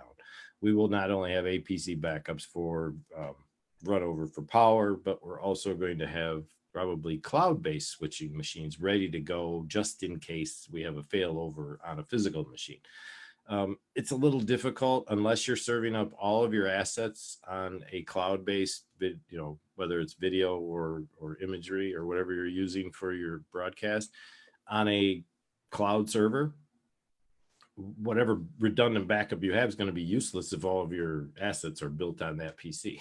So keep that in mind. And it's something we're just now starting to incorporate into our workflow, is pulling all of the assets from the cloud and putting them on VMix rather than, and that would mean using like Google Drive's sync program in order to access those files through the PC live while you're creating the presentation. That's really the only way around that right now. Because otherwise, when the machine goes down, everything you have is on that PC. there's going to be no way to pull it and have that redundant machine running unless you created 2 duplicate sets from the very beginning and had no changes during the production. Can we had your a couple. Akai drive two different machines at once? Can the Akai? Yeah, or your X keys? The X keys is USB, so it would only be one. But yeah, this is a component I just recently purchased to run 3 computers at one time. That's what these little buttons up here are for, so that you can switch over to 3 different sources. Now, I believe it's only one on the unified control fob that comes with the Logitech, and then I think the other 2 are Bluetooth. So one of them is for your phone typically, so that you could type on your phone for comms maybe, or whatever else you want to connect. I have just plugged it in. I haven't tried it yet, so I'll let you know more. The Akai could be used. The only problem is that you have to have focus on the software that's being used. So could, literally the Akai run on separate machines? Yeah, if the scripting is set up identical and you simply export your script files and your activator files and then put them on the other machine so that they're exactly the same. You could also run that secondary machine through something like TeamViewer or ADesk, AnyDesk, and actually control the other system with it, with some software out there for USB control. We're just now digging into that as well. We discovered that from one of the users over in our other group that's been using it for all his cloud services. So he runs USB controllers on both remote machines and cloud instances at the same time. So we're looking into that stuff as well, and we'll let you know more. I'm really looking forward to that kind of stuff. We had a few audio questions come in, actually. Sure. One of them, Herbert asked about, he's running an A10 Mini Pro, and the sound is coming in through the camera, but getting about 500 milliseconds delay. Any idea why? Well, that's more of an A10 question, and that's probably because of the... Is that the Pro, did he say? The Mini Pro? Yeah, the Mini Pro, yeah. There has been a documented issue with video delay on that unit. You're going to want to contact Blackmagic or any other circle of friends. And honestly, the folks, Alex Lindsay and the guys over at Office Hours, have been tackling that exact problem with the Blackmagic Mini Pro because it seems to be an inherent hardware problem that has surfaced. So we're going to have to find out more from them, whether they can fix that, whether it's through software or, it's going to be a flash update or something for the ROM set, or if it's going to require a repair from them. We don't know yet. We're still finding out. So I would just say, if you can, just advance your audio. What do you run into right now? You're having a delay of the audio by how much? Is it? He said 500 milliseconds, so half a second. That's wow. I know it was at least 200 or 300 milliseconds from the folks we've been talking to recently. I haven't heard anybody say 500, but it's not many people clock it, so it's hard to say. Yeah, that's not acceptable. I would contact Blackmagic and say, hey, I've heard there's a problem with this Mini Pro with a audio, latency. Can you tell us what's going on? And see what they say. I'll have to do some testing with mine also. Yeah, I could hook you up with a couple of the people that have been doing that same thing over there at Office Hours too. Yeah, Robert Baker asked, how can I run an audio track under an input that's already in program? So we have an input in program and you want to run an audio track over that? That's no problem. You can do a couple things. You can either just take any old audio playback and just play it. It doesn't matter. It's kind of agnostic when it comes to that. So if I were to play this, you can't hear it, but as long as my green bars are bouncing wherever my stream is, that audio is going in right over top of my audio. So you're going to have to balance it. You're going to want to come over here and see, okay, how much audio am I actually throwing at them? Maybe the drum slap's too loud. Maybe the crickets are too quiet. Maybe it's just overbearing for the person talking. Maybe you have an audio soundtrack that you're playing music. Watch what music you play, of course. But in this case, you could literally run a ambient music track down below. Just make sure you lower your audio for that particular track down to about 25-30%. And then the other option is to simply add an audio input source. So you have either an audio source, which would be an MP3 or a WAV or an AVI. And actually, I think the choices there are quite numerous. So you got all kinds of different formats you can use for audio. And then outside of that, if you wanted to connect an audio device, you can choose any number of devices that are available, whether you create new buses in VMix for those devices to be run through. So for instance, you could put all your music on bus B. You could put all your callers on bus A. You could put all your Zoom audio on a separate bus as well. But in this case, you may just want to come in and say, all right, I'm going to have, I don't have it on here because I normally run voice meter or used to. Voice meter would show up here. I could connect that audio device here externally and then have any audio inputs that I wanted to send in from voice meter or any other mixer that has a software interface for that matter, even a hardware device, as long as it shows up as a mixer in the pull down as an audio device, you could select that and have any mixer audio coming into VMix as well. And it will overlay right over top.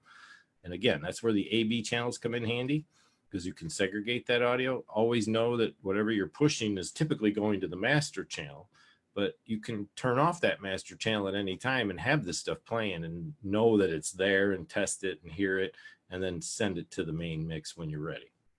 Then you're not putting it out there when you shouldn't be. I hope that helps. Hey, Leland, I just want to ask a question while we kind of skim through these Facebook comments here. I haven't seen anybody ask it yet, and maybe I missed it. Do you have any best words of practice when it comes to organizing your content? In my experience, like let's say when you're doing ad input and you go to image, for example, I've had issues where if I don't organize, whatever I'm bringing into the computer, for example, and I move that file to organize it after the fact, I have to re-engage or relocate that tricky, root isn't it? file.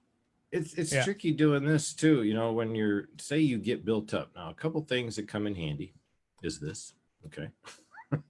Slide that little bar up so you got some more room so you can get a little more real estate of your inputs rather than your output panes. You don't really need those to be full frame, though I actually prefer to broadcast that way so I can see everything on the screen.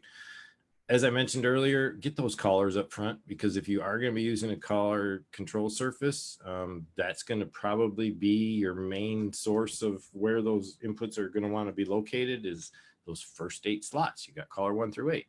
Seems kind of obvious. So if you're running the pro version, do that. If you're running the lesser version of 4 collars, just make those first 4 of your collars, and then your virtual output, and then maybe your desktop, and then start considering how your show flows. Are you going to have virtual sets? Are you going to have graphics? I tend to put like my titles and overlays right after my videos so that I know if I'm going to go live, I go live. I want to fade in a lower third, it's right there. I can switch it right away to the next person that I bring in on video. It's all on one row, so it makes it easy to maintain. And then if I wanted to do a virtual set, I would have all those follow the overlays. So I might have a few extra overlays around for like a social overlay if I wanted to bring in comments. Oops, I did that wrong. I clicked on the wrong button, but you get the point. And then if I wanted to have a ticker running of that social feed, let's get rid of that. And I tend to do that a lot. I find myself using these 4 buttons are the same, obviously, as these 4, if you didn't catch that. And what I discovered the other day, believe it or not, after 5, almost 6 years using the software, if you right click 1 through 4, you can preview that overlay. Okay. I had no idea all this time that I could preview it in the pane and not directly send it to the output program, which is what you would normally do when you click on it. A lot of right click stuff in VMix. Always go around and right click stuff. I mean, you're going to find there's things that you didn't know were there until you right click. So just play around with that. As far as the rest of it goes, I tend to keep any extraneous stuff at the end. Maybe my own cameras. If I'm TDing the production and I'm not on the production, I'll put my cameras at the end so I don't accidentally mix my face into a production somewhere accidentally. And then I try to keep all my virtual sets together to some extent. Try not to spread these out, because if you lose track of where your sets are, you could really get crazily lost because of this one thing right here. And you got to be careful. That's why I close these all the time. One thing I want to mention about virtual sets before we go, because this can be dangerous. When you open a virtual set, let's say for this sake of instance, see how that went right to the end? And this was one thing you just mentioned a second ago. Like, I hate it. I got to find a way and go find my stuff.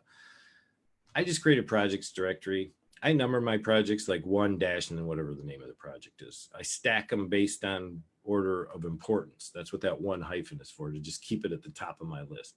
Then I create asset folders for video, images, overlays, and maybe audio files for special effects if I have them. Four directories is all you would need. And then any other production assets that you want to put in that folder, put them wherever you want. Miscellaneous stuff, I don't care what you call it. But the one thing about virtual sets that's dangerous is this switch. And I say that for the sake, and that's way off topic, I know that. When you create one of these, okay, it has features to it. And you add things to the, like the skyline, I can change to a different graphic. I could just throw in Mike ranting behind there. It doesn't matter what graphic I use. I can put a ticker back there even if I wanted.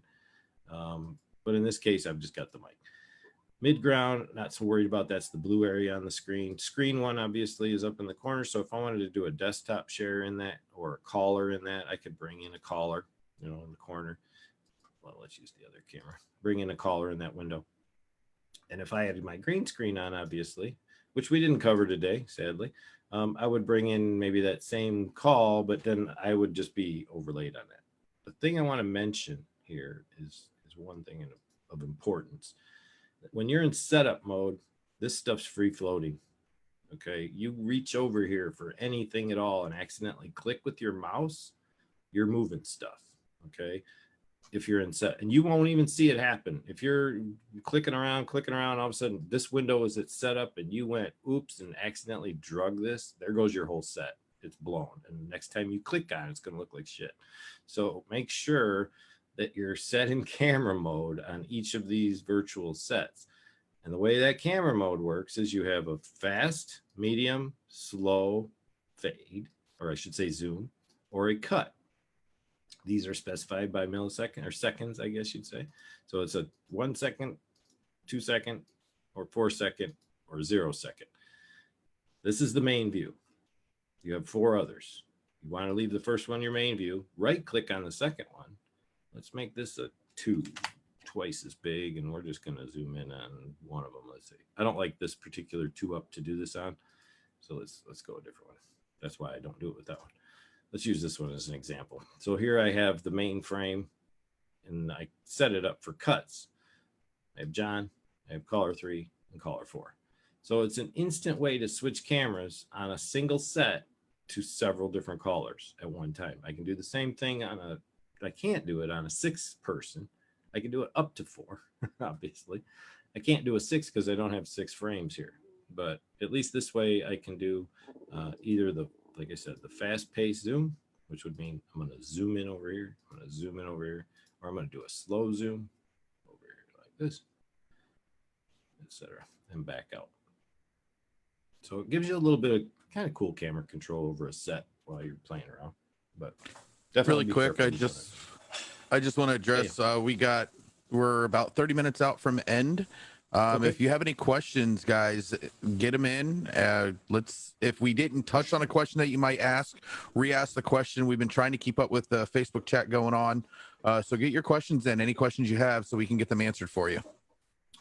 And I'm going to see what else we can cover here that might come in. Oh, yeah. Let's go down along the bottom while we're waiting. So as I mentioned before, if you go to basic view, which some of you might when you first download the software, by the way, there's 7 flavors, I think now, 6 flavors from free to 4K Pro.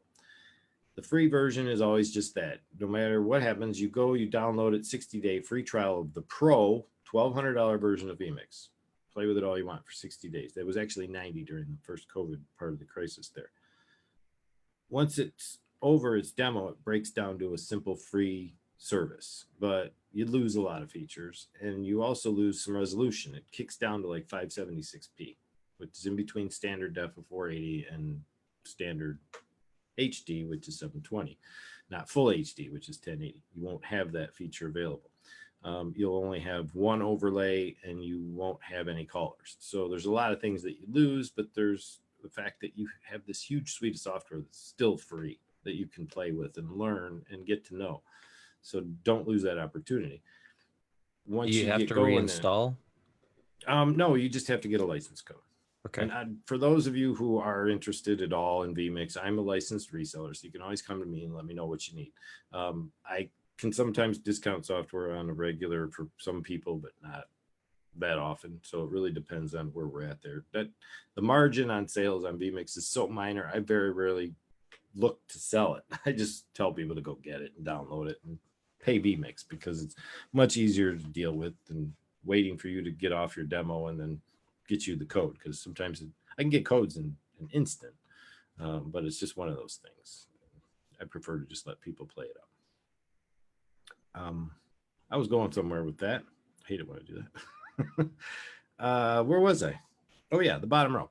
So if I go back to advanced, one thing we didn't cover, well, three things we didn't cover right off the top are the external sources, the recording, and the streaming.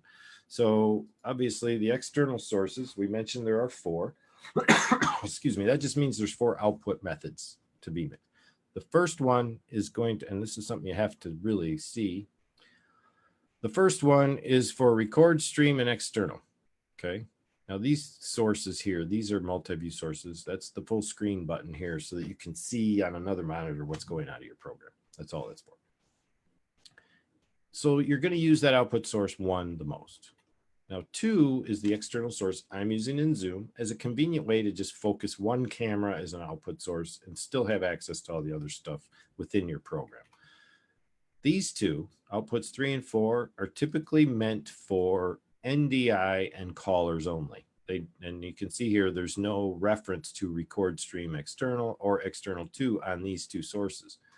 That's because they were designed to just be used for NDI or callers. They're not necessarily meant to be used for primary output sources. So keep that in mind. And that's the other thing with the external output for external 2.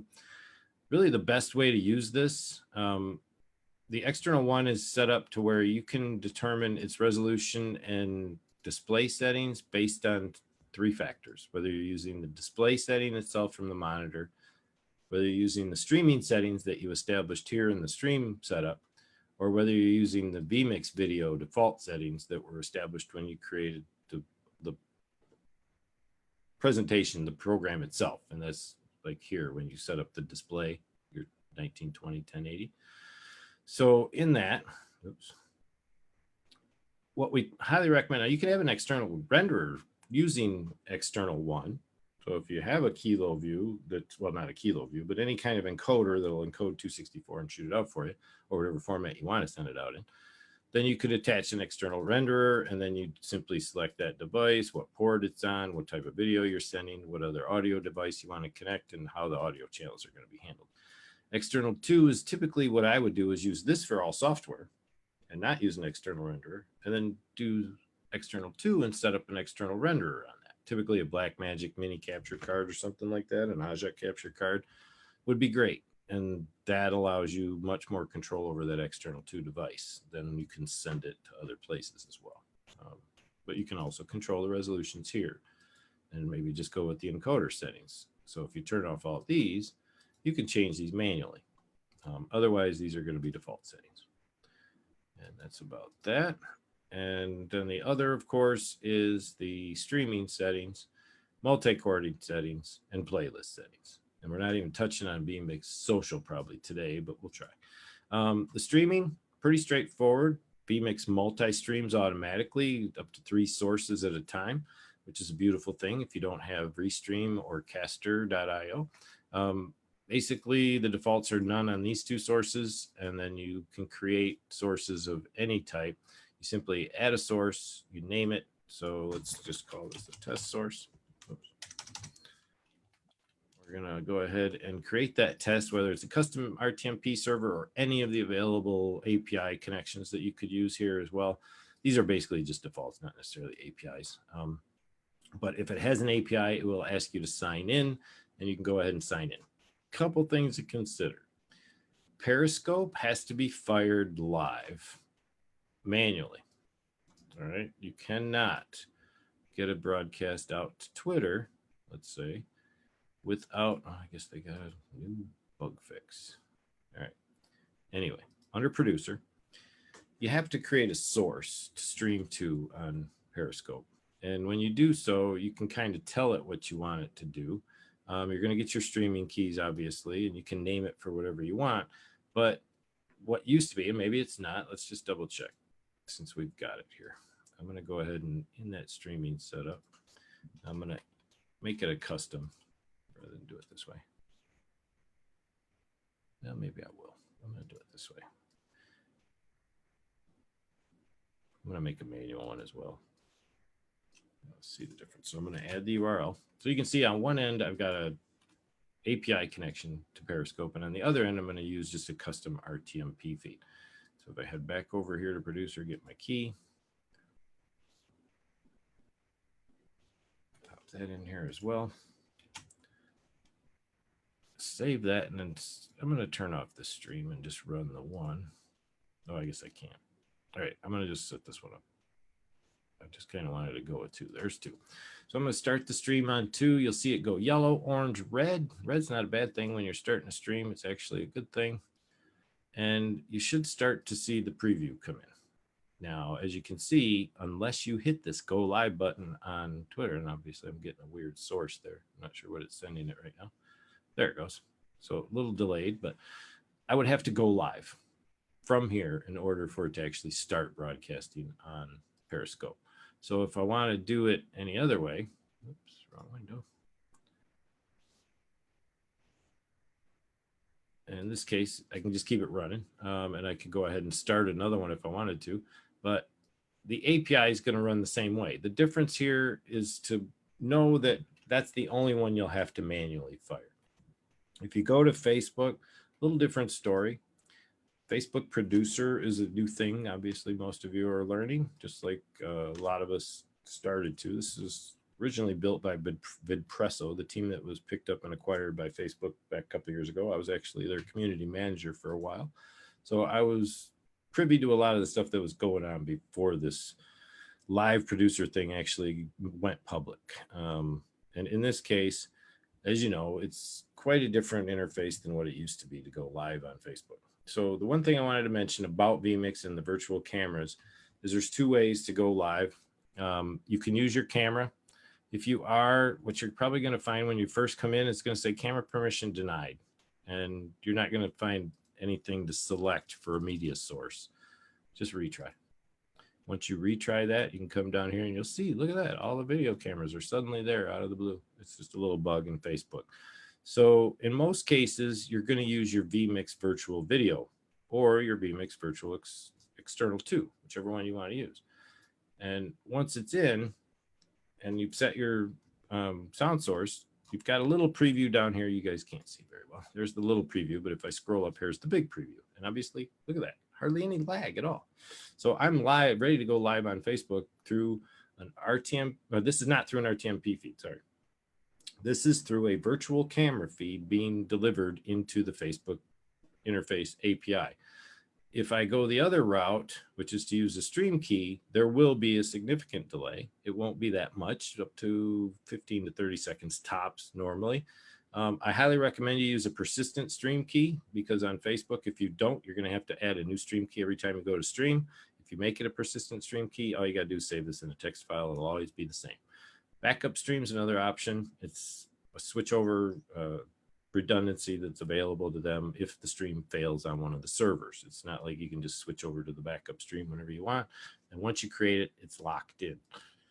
I highly recommend you end the live video only if it's something that isn't that important. If it's an event that you have to get back on because you've got people waiting for you, make sure you're not ending the live video if the stream stops, and you will have time to jump back into Facebook on that feed and get that stream running again. And that's about it. I just wanted to cover those few things on the Facebook Live. We're not here to learn Facebook Live, but again, there's always that option too to use that paired encoder with Facebook now too. So keep that in mind. All right. So we can stream to 3 sources. We know that. Now, the other thing is once we're going live to a social environment, what do we really want to do? Well, what are we doing here? We're asking questions from Facebook that we should be bringing up on the screen, honestly. And the way we do that is through VMix Social. And this is a separate program. runs in a browser window. So as comments come in this case, I believe I set it up for a hashtag on Twitter. So if I turn that on and take a look at it, I was using the after hours hashtag. I had to go into Twitter and give it the code that came back from Twitter so that I would enter that here. So if I log into Twitter, I'll get a new code. Basically, you'll see it'll pop up. I authorize the app, and this usually has to be done every 30 days. Come back over here to VMix Social in the app, add this number in here, and then it's going to do a search for a hashtag. And I'm only going to show the original tweets, and I'm going to have it remove the URLs. I'm going to have a little blue bird in the corner, and I'm going to have it clear other comments that have come through. So I can watch it from here and push these and send them. But where am I sending them? Well, where I'm sending them is to a title. And you decide what title you're going to send these to through a selection set based on how many you've already created within the broadcast. So on my feed, I have a few social titles here. If you recall from back up here, I have this social title. I have other titles as well that could work as social titles. These can work just as well. You'll get the image, you'll get the text, you'll get the description, but the format's not right. So you can create your own as well. There's an editor for creating all of your own lower thirds within VMix. So from that, we can trigger the overlay to be a certain number of overlays. And as you see here, they added 2. And I just learned about this, but I haven't tried it yet to put it on 5 or 6. And I think it's only for the social aspect where you have these 2 bonus overlays that don't interfere with the first 4 so that you can do social overlays on top without affecting your other lower thirds and graphics. And I haven't played with it. I'm just guessing really when I say that. And then you can have it rotate on certain number of feeds, certain number of times. You can actually view the log of everything that went through and see how many comments were made. And then what you'll see, obviously, if I move this out of the way and make the feed happen, I guess I got 2 of these. Then what's going to happen on the show during the broadcast is just that. You see the little click up. So now if I send this, I'll send it and it's automatic. This even came with the image so that it shows the image within the tweet. Now these will run on their own until you stop that automatic update. And that will give you full control as to when they come on the screen. Otherwise, they'll just keep rolling and they can pop up at any time somebody tweets out on Twitter. The other thing about it, you can add Facebook comments. You just have to connect to a page, a group, or an event. They do not work on personal pages. Twitch, obviously, a little more craziness going on out there when it comes to chat. YouTube as well. You start talking super chat and mass. You know, when you reach critical mass and chats, these kind of software systems are great because you can see the chat in stop mode and just select and filter out the comments that you want to see on the broadcast. And IRC, obviously, any other kind of manually built chat that you might embed into a website or something of that nature for the sake of branding. Scopes. I got one of them. What do we got? 15 minutes. Any questions? So yeah, Leland, we just have a couple left on Facebook side, and then we can maybe talk with the panel. Yeah, absolutely. And I understand we might not have got through everything you had planned, and that's typically how it goes because the conversations get so in depth. But I think the people who are viewing were asking some great questions, and I'm seeing some great engagement. So you were talking about buses earlier. Brian had asked, how do I set up an audio mix where the director is not in the program mix, but the callers can hear them? Thanks. So basically setting up like almost like an IF or an extra well, you could use the A bus. What right. I tend to, and it's dependent really on how your broadcast is set up. Like we've said, a million ways to route audio. The biggest thing is to just make sure that your component, whatever that might be, like in this case, let's bring the audio mixer back out so we can see a little better. In this case, I'm the one bouncing over here, and I'm being sent only to the master. So you always have the ability, each time you add another bus, let's make that apparently clear, under the settings, when you go to audio and audio outputs in particular, you'll see the master output is going to be typically your default Windows playback device, but this could be anything. Keep that in mind. Same with the headphones. You can kind of leverage this at times to use it as another output device. Even though it says headphones, it's using channel 1 and 2, and it's using the same playback device. It's more or less for that headphone dial I shared that you had to turn down on your input so you don't hear yourself in your ears right off the bat. It's one of the things you want to check on, because if you start hearing this echo right away when you're at a broadcast, more than likely the first thing is you're just getting the feed for the headphones in your master and you're hearing yourself talk. So you just have to go turn down the headphone dial on the audio set. You can enable all these buses up to G. You can actually have a default bus that opens each time you add a new input. So if you wanted to add all these new inputs on bus A, set this to bus A. And each time you add a new input, it'll come in on bus A rather than the master. And then on your mix, all you have to make sure of is that when you're, switching between folks, and if you have the auto follow on, it's going to obviously do that as well. It's really just a matter of controlling the buses with these switches. And as I speak into bus A, you'll see it go like here, it's going to the master only. If I speak into bus A, now I'm getting 2 VU meters bouncing over here, both in bus A and on the master. So if I just wanted not anyone in the program to hear me, I can shut off the master on my feed. It won't go out to the program, but anyone else that's on bus A will hear me speak and I'll be able to talk with them. Or bus B if you want to do a back-end channel. One thing we tend to use, there's 2 methods that we like the best when it comes to comms on a back-end channel for production, is either Unity comms, which can be used on your phone. It's a software-based server that's created for the sake of comms in general. It creates numerous amounts of channels that you use on your cell device. Actually, let me pull this up. You'll be able to see it. I think I have it on this phone. Let's check. Unity Intercom is great. Most people know who Unity Comms is if you've done any production work before. The other is just use Discord. Go grab the Discord app, put it on your phone, get a pair of headphones or earbuds, put these under your cans, and have each person that's in the production fire up Discord and use either their audio conferencing or even their video conferencing if you wanted to go that far.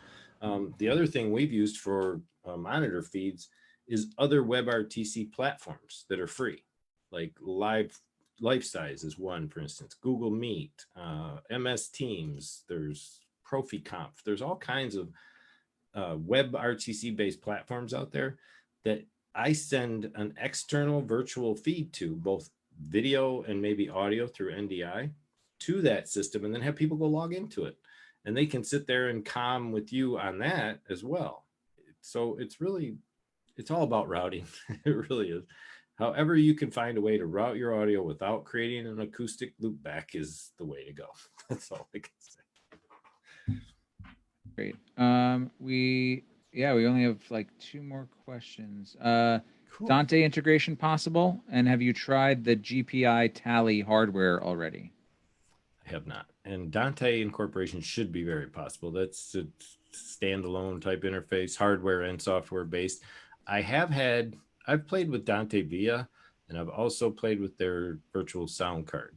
One thing I did discover is that the virtual sound card with Dante doesn't play really well with the virtual sound card from BB Audio. Why, I don't know. They just seem to be stealing the same resources for some reason or another. And used in conjunction, they will crash. They just blow up. And I'm not sure why. Maybe it's me, maybe it's my system, but we haven't confirmed that yet. So we're going to be playing some more. But Dante, basically infused hardware, let's say, yeah, that should work with no problem across the board. You could use that with any system. Great. And then someone joined late and asked if we have covered creating dashboards. No, and that's kind of what I was referring to earlier with the control surface applications. Guillaume, who is on our panel over at Office Hours, is a whiz at this stuff. Let me do you guys a favor, and I'm going to head over to my Discord, and I'm going to get the 2 links for the softwares that are available. There's a VMix control surface software. I'll have it for you in just a second. And this gentleman does a wonderful job. If I can connect any of you, if any of you want to get into customizing it to the point of being able to create your own control surfaces and such in software. Here it is. Oh, that's just triggering one. Hold on, I'm almost there. Anyway, I just forget the names of these things. He's got them on his list here, but it might take me a second to dig them up. So let me get back. I'll have those for you before the end of the. Oh, here it is. All right. So basically, this is one of them, and this is so you can get an idea of what Gilmain's doing. He's created these images with the audio control panel that he created, actually using this VMix control panel software that somebody developed, where you can literally create any kinds of control surface browser windows that you want. And they're software driven dialog boxes, basically. So I'll leave links for this, or at least get them over to Ed before the end of the day. I've got a couple of them I can get to and drop them. I don't think those links were actually there, though. And besides, I closed the app, so who knows? All right. Anyway, you had one more question. I'll get that to you so you can see how that works. You can build any control surface you want by just simple calls to the software. No, I think now we've pretty much covered all of the Facebook questions. A lot of our Facebook viewers were helping each other answer things just because we were covering so much material. But no, this was great. I think we got all the questions in so far. I'd love to open it up to the panel if there's any questions among them, and then maybe we can stop sharing if we're done with demo, unless there's any last things you want to show us, Leland. Just to cover the last few bases that you might run into. One thing that's really cool about the statistics on here is you can constantly monitor what's going on with your feeds. You can see the sources, the renderings, whether they're being dropped or not, whether you're getting cues on time, whether your video is being disconnected, and whether your audio is sampling correctly. So you can follow up on all that on all your devices here. You can also follow your SRT feeds from here. And a couple other things that pop up now and then is you can quickly see your shortcuts on your web controller from down here as well. Like I said, the web controller is that nice little feature that can be built to whatever aesthetic you prefer. And then down here, if you just wanted to take a quick snapshot of you sitting on camera while you're in your live feed, click on this little camera here and you'll get an instant PNG that you can save somewhere on your system of the program out feed. And then, of course, you can lock all the buttons so that your stop, start recording, stop, start stream, stop, start external feeds do not get switched on or off inadvertently. It's a good little lock to put on once you start a stream so you don't accidentally turn it off. And then we have the multi-recorder and the playlist, which the playlist is basically just that. You can create a new playlist, name it, decide what you want to put in that playlist, whether you want to loop it, begin it from certain ends, whether it's going to be, I know there was a video. That's right. So you'd actually have to put the MP4s or MP3s, depending on what, or WAV files or AV files into VMix first, then drag them over to the playlist, and you could just run this on a loop on a stream and have it play out for 24/7 if you wanted. And the multi-quarter kind of plays into a couple things. And when it comes to recording, obviously in-house, the one thing you want to watch for is you can split the video and the audio right off the bat with the WAV file record. If that is on green, you're good to go. If it's not green, you're not recording a separate WAV file. This is going to be at least one way to pull that audio track off for podcast repurposing if you wanted to. And of course, they have several different formats for the video outputs for the multi-quarter, and you select which of those out. So this is multi-recording of ISOs, basically. I could record all 8 ISOs of the callers coming in and any other internal video input devices that I have in the system. And I can change where those are being recorded at any time. Big old start button so that you know you're getting things going. And the only other thing that I didn't cover that I haven't used yet, honestly, at all in VMix is this one, instant replay. Really cool stuff. If you're into that thing, if you're into sports broadcasting or anything that would require a really cool, replay after the fact, just know you're going to need some space because it's cranking out 4 cameras at 100 megabits per second. You're going to need space to record ISOs if you're taking 4 cameras and trying to capture stuff for slow-mo playback or simple playback later. Adding that to it, like I don't have a directory set up or anything for this, you create an entire process and you have to kind of follow through with it. Something I don't use yet, but hope to. And one thing I didn't know, this little number down here, It just says number. It doesn't say anything else, just number. A lot of people don't know what this is either. This is basically if I want to put this input in somewhere that I know I want it. I got 2 cameras here. I want to add a title right here next to it. Well, what does that mean? I want to add that input probably as a title right over here at position 11. So by doing so, when I hit OK, it's going to drop that new input right in where I asked it to on position 11. That's what that number's for. Okay, now I'm done. Should do it. That was awesome, Leland. Thank you very much for all of that information. I think I saw 2 hands jump up. So let's start with Robert. Okay. Got to unmute, Robert. All right, I gotta hold it down, I guess. So this is kind of an elementary question for some of the guys who use switchers, like Blackmagic switchers, with the cut and fill options. Have you used, because it's got so many great graphics features, the lower thirds, moving lower thirds, alpha channel stuff. Have you used this to output cut and fill signals for external switchers? I have not personally, but sending any kind of push feed from here could be done. I mean, that is one of the things a lot of the guys that we're working with now who are very familiar with the Blackmagic ATEMs and constellations and things of that sort are seeing the advantages that just the caller feature of VMix has, and they're literally building individual machine units for each caller and putting a VMix install on each individual machine just for that one caller to come in, so that they have a point of breakdown on each one. So rather than the whole system going, which I find it kind of over redundant, but yeah, when it comes right down to it, it's all about the stability of and your tolerance to the risk of the stability of software in a production environment. If you're satisfied that you can deliver what you need to with the software into the hardware switchers and it can be processed properly, great. I actually find it's probably easier to go the other way. Get the guys who have the hardware switchers sending you an output and bringing it in as an input ingest and control everything from you have much more control from a software level in any way, shape, or form over what the hardware switchers have. And they'll admit it, they just don't want to. Most of them are so ingrained with these switches. I hope I'm not offending anyone here in any way, shape, or form by saying that. But the old methods are just that. They're old methods that take a long time to get a production in place. And it's very costly. And software changes that game immensely when it comes to pre-production and post-production, because so much of it can be done on the fly versus what you have to preset and set up for like super sources on a constellation. It's just remarkable. So much difference. But stability is a big thing. Omar?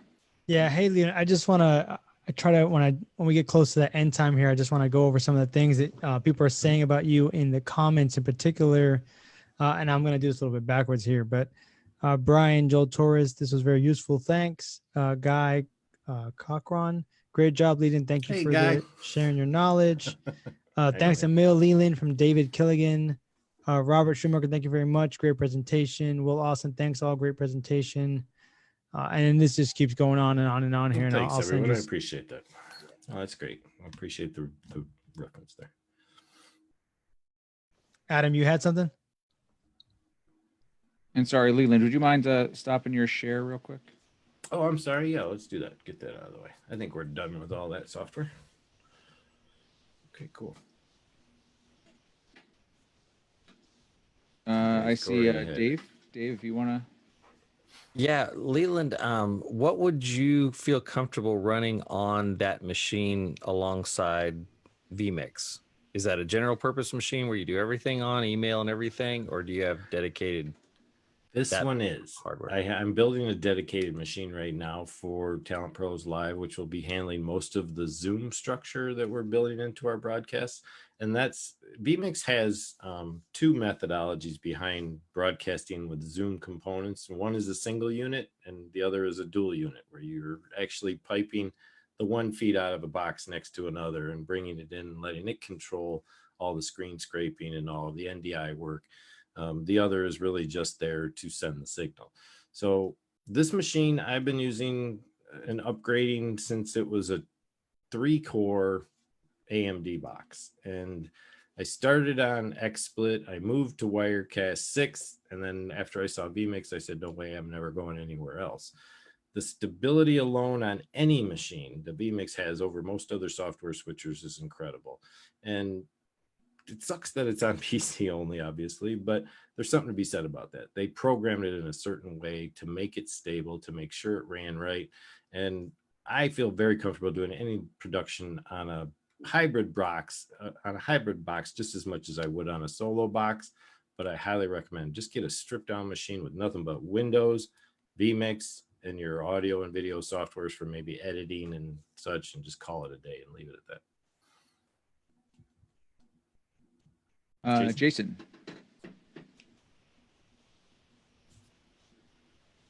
Yeah. Hey, Leland, first, thank you. I bought your book. Oh, cool, man. Appreciate it. I'm looking forward to checking that out, man. But it's I have a quick question about the instant replay. I know you said you didn't play with it much. Yeah, that's okay. Is that one of those things that it's literally going as we're doing the show? I can make it an input and I can go to that if a team goes into timeout, or if in the middle of the fight they go to corners, I'm able to cut back to that. And if so, how am I able to edit that and find my in and out points? Let me get you one last screen share so we can just kind of cover that part of it, because we didn't open it up so you could actually see it. So I'm just going to fire back. You're going to see yourselves for just a second while I get you all out of the way. Oh, I got to move you over here. Okay. So when you drop that input onto the stage, this is what's going to happen. Obviously, I'm going to have to open a session folder, so I'm just going to grab my new SSD drive. Folder's already in use. Oh, I guess I got to find that one. Let's find something better. It's not going to let me. Let me find something else. I'll just use the miscellaneous. Ugh, says it's all in the back. Okay, this is new. Let's find one here. I've never had to do this. I should just be able to open a folder. There we go. Okay, so this is using, and basically what it's going to say is I have an hour of recording time available for 4 cameras at 100 megabits per second. Okay, now there are replay system requirements in this case, so you are going to want to go check and make sure your spec reference is available. If you don't have 8 gig of memory, a quad core, at least a 4 gigahertz, an NVIDIA 950 or higher, an SSD, obviously you're not going to really want to be doing this type of replay work on a hard drive. That's a mechanical drive, and then go from there. So that input is going to land on the stage. And when we put it in, we can do obviously the fade transitions for when we go to playback, whichever source we're going to. In this case, let's just do, let's find some cameras here. I'm going to use mine. So let's say I set up 2 cameras and I hit OK. So this is the feed you're going to get. You're going to see whatever's going on here versus whatever's going on here. So you can basically set the percentage, you can set the record frame on what's going on, and you're going to see it as it's recording that particular input. Now, I'm recording the actual camera, the physical device, not the virtual device that I zoomed in on. And then you can see where you can back up 5-10 seconds or to the beginning of when the last replay event was latched.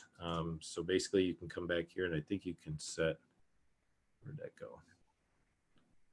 Right here.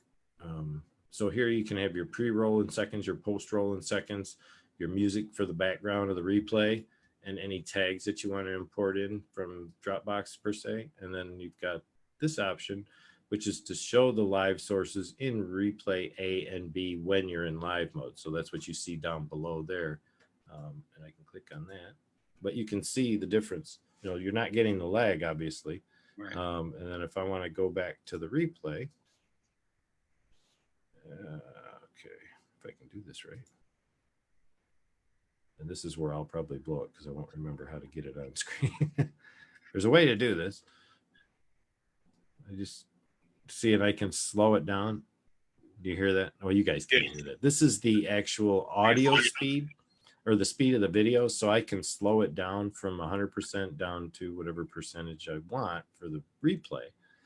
So that gives you the slow motion, but it also gives you the slow audio. So you're going to hear if you leave the audio on. So you want to make sure you turn the audio off. And that's why they give you the option to add the B-roll track for audio or a roll in, roll out, so that it's a whole separate feature to playback. There's your quick play.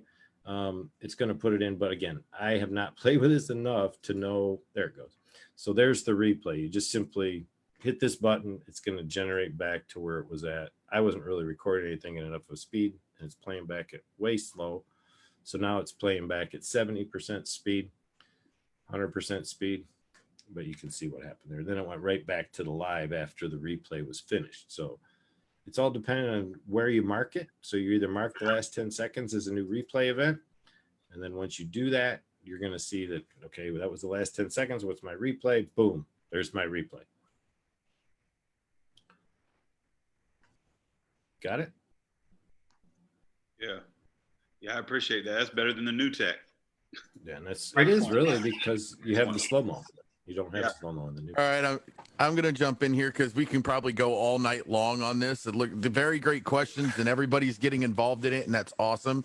Yeah. It might be like we need to do a VMix 2.0 kind of on that, because there's a lot of questions that are now starting to come in and things like that. And I know some of our panel has questions, but that's kind of how we're going to wrap it up tonight. Leland, thank you so much for coming on and sharing all your information with us. The guys on the panel, thank you for being here. Thank you, as always, for coming up, showing up, having your input, putting your questions out. Omar for putting AV Educate together and everything that he does for AV Educate with getting free resources out to you guys. And Ed for being our behind-the-scenes stream engineer, being that he has all the better techniques for audio visuals than I do. I appreciate everything you guys do for all the community. I appreciate all the community showing up and supporting us and what we're trying to do here and showing everybody what we're doing. So don't forget, we're here every Monday night. Ed takes the show next Monday. The show you've been waiting for is Ed's audio show. So get ready for it, guys. We're going to have some fun. We're going to poke the bear next Monday. So anybody got anything, Omar, Ed, before we head off? Anybody got anything? I just want to thank Ed for inviting me. Honestly, if it weren't for Ed showing up on our show at office hours with Alex Lindsay, I probably wouldn't even be here. And I want to thank all you guys for just being a wonderful crew and cast and audience as well. So thanks for that. I want to thank Leland for coming. I appreciate it. Basically, when Leland did a second hour on VMix on a Saturday, I immediately reached out and said, hey, we would love to have you do a talk here about VMix, and glad that we can make that happen. I do want to point out how amazing the Glasses game are going on right now between Nat and Ori on the panel. So that's a new thing that I think we have to make a thing. But we'd like to have Duke fun Nukem here. shades? Those look like Duke Nukem 2 shades on the dotted white. They feel like them. I don't know if you can top last week, man. Last week was pretty epic. No, yes. Last week was entertaining. An entertaining outro. But great. If nobody has anything else, we ran over time, which is not our usual. We're usually a hard out at 9 p.m. Eastern time, but we'll be back next Monday, 7 p.m. Eastern US. I did get a bunch of people asking me about Europe times today, as I was commenting in some of the groups that I post in. So I can't do those conversions for you, but you can figure it out. We're 7 p.m. Eastern time, US. Right now it's 9:10 p.m. So do the math backwards if you're watching live. Otherwise, a hat now. Now you got to do some rerun dancing though, with wearing that red beret like that, man. But thank you all for coming. Omar, thank you as always. Bodhi, I know you got to go get to some Yes, streaming. tonight still is Pew Pew. You can say it. Pew Pew, Toxic Bio Wolf. So check him out. Right oh here wow, on Facebook. Right here on everybody's everybody is Ireland. That's breaking what I'm out. talking about. Wow, these eye I filters. can't see it. Oh my! Even Dave's in on this. What? Yeah, they can't see it because I'm screen Yes, sharing stop our sh- clothes. Hold Stop on, sharing, Bodie. Bodie. Just Stop share this sharing. real quick. I'm sorry, guys. Share this real quick. Let me stop talking. Are we doing gallery view yet? No. We are now. Oh, that's great. No, we're still doing. This is a great source of entertainment. Gotta love it. And I don't have mine, so I have to use these. Yeah, I want to give you the floor. I want you to end this for us. This was awesome. I appreciate you coming on the show with us. I appreciate you being here with us. This is great. Obviously, the panel here is awesome. You guys killed it. The audience killed it. The panelists were awesome. The questions were great. Do you have any final words you want to say? Anything about the book? Anything about you in general that we didn't touch on or we could dive onto later that you feel like needs to be said before we just end it for the night? Well, I think if anything, as a person who's been live streaming for quite a while, and my resume goes back to the 80s when I was working in high school to my alumni. And the one thing I can say for anybody that's doing live streaming in the fashion that it's being done in now, don't act, just be yourself. Try to understand that this quote new world we're living in, this is your business card. That's it right there, 16:9. And you have to learn how to use that business card to create a brand and bring your business to light on video. If you can't do that, you're going to suffer. So make sure you focus on the way you present yourself.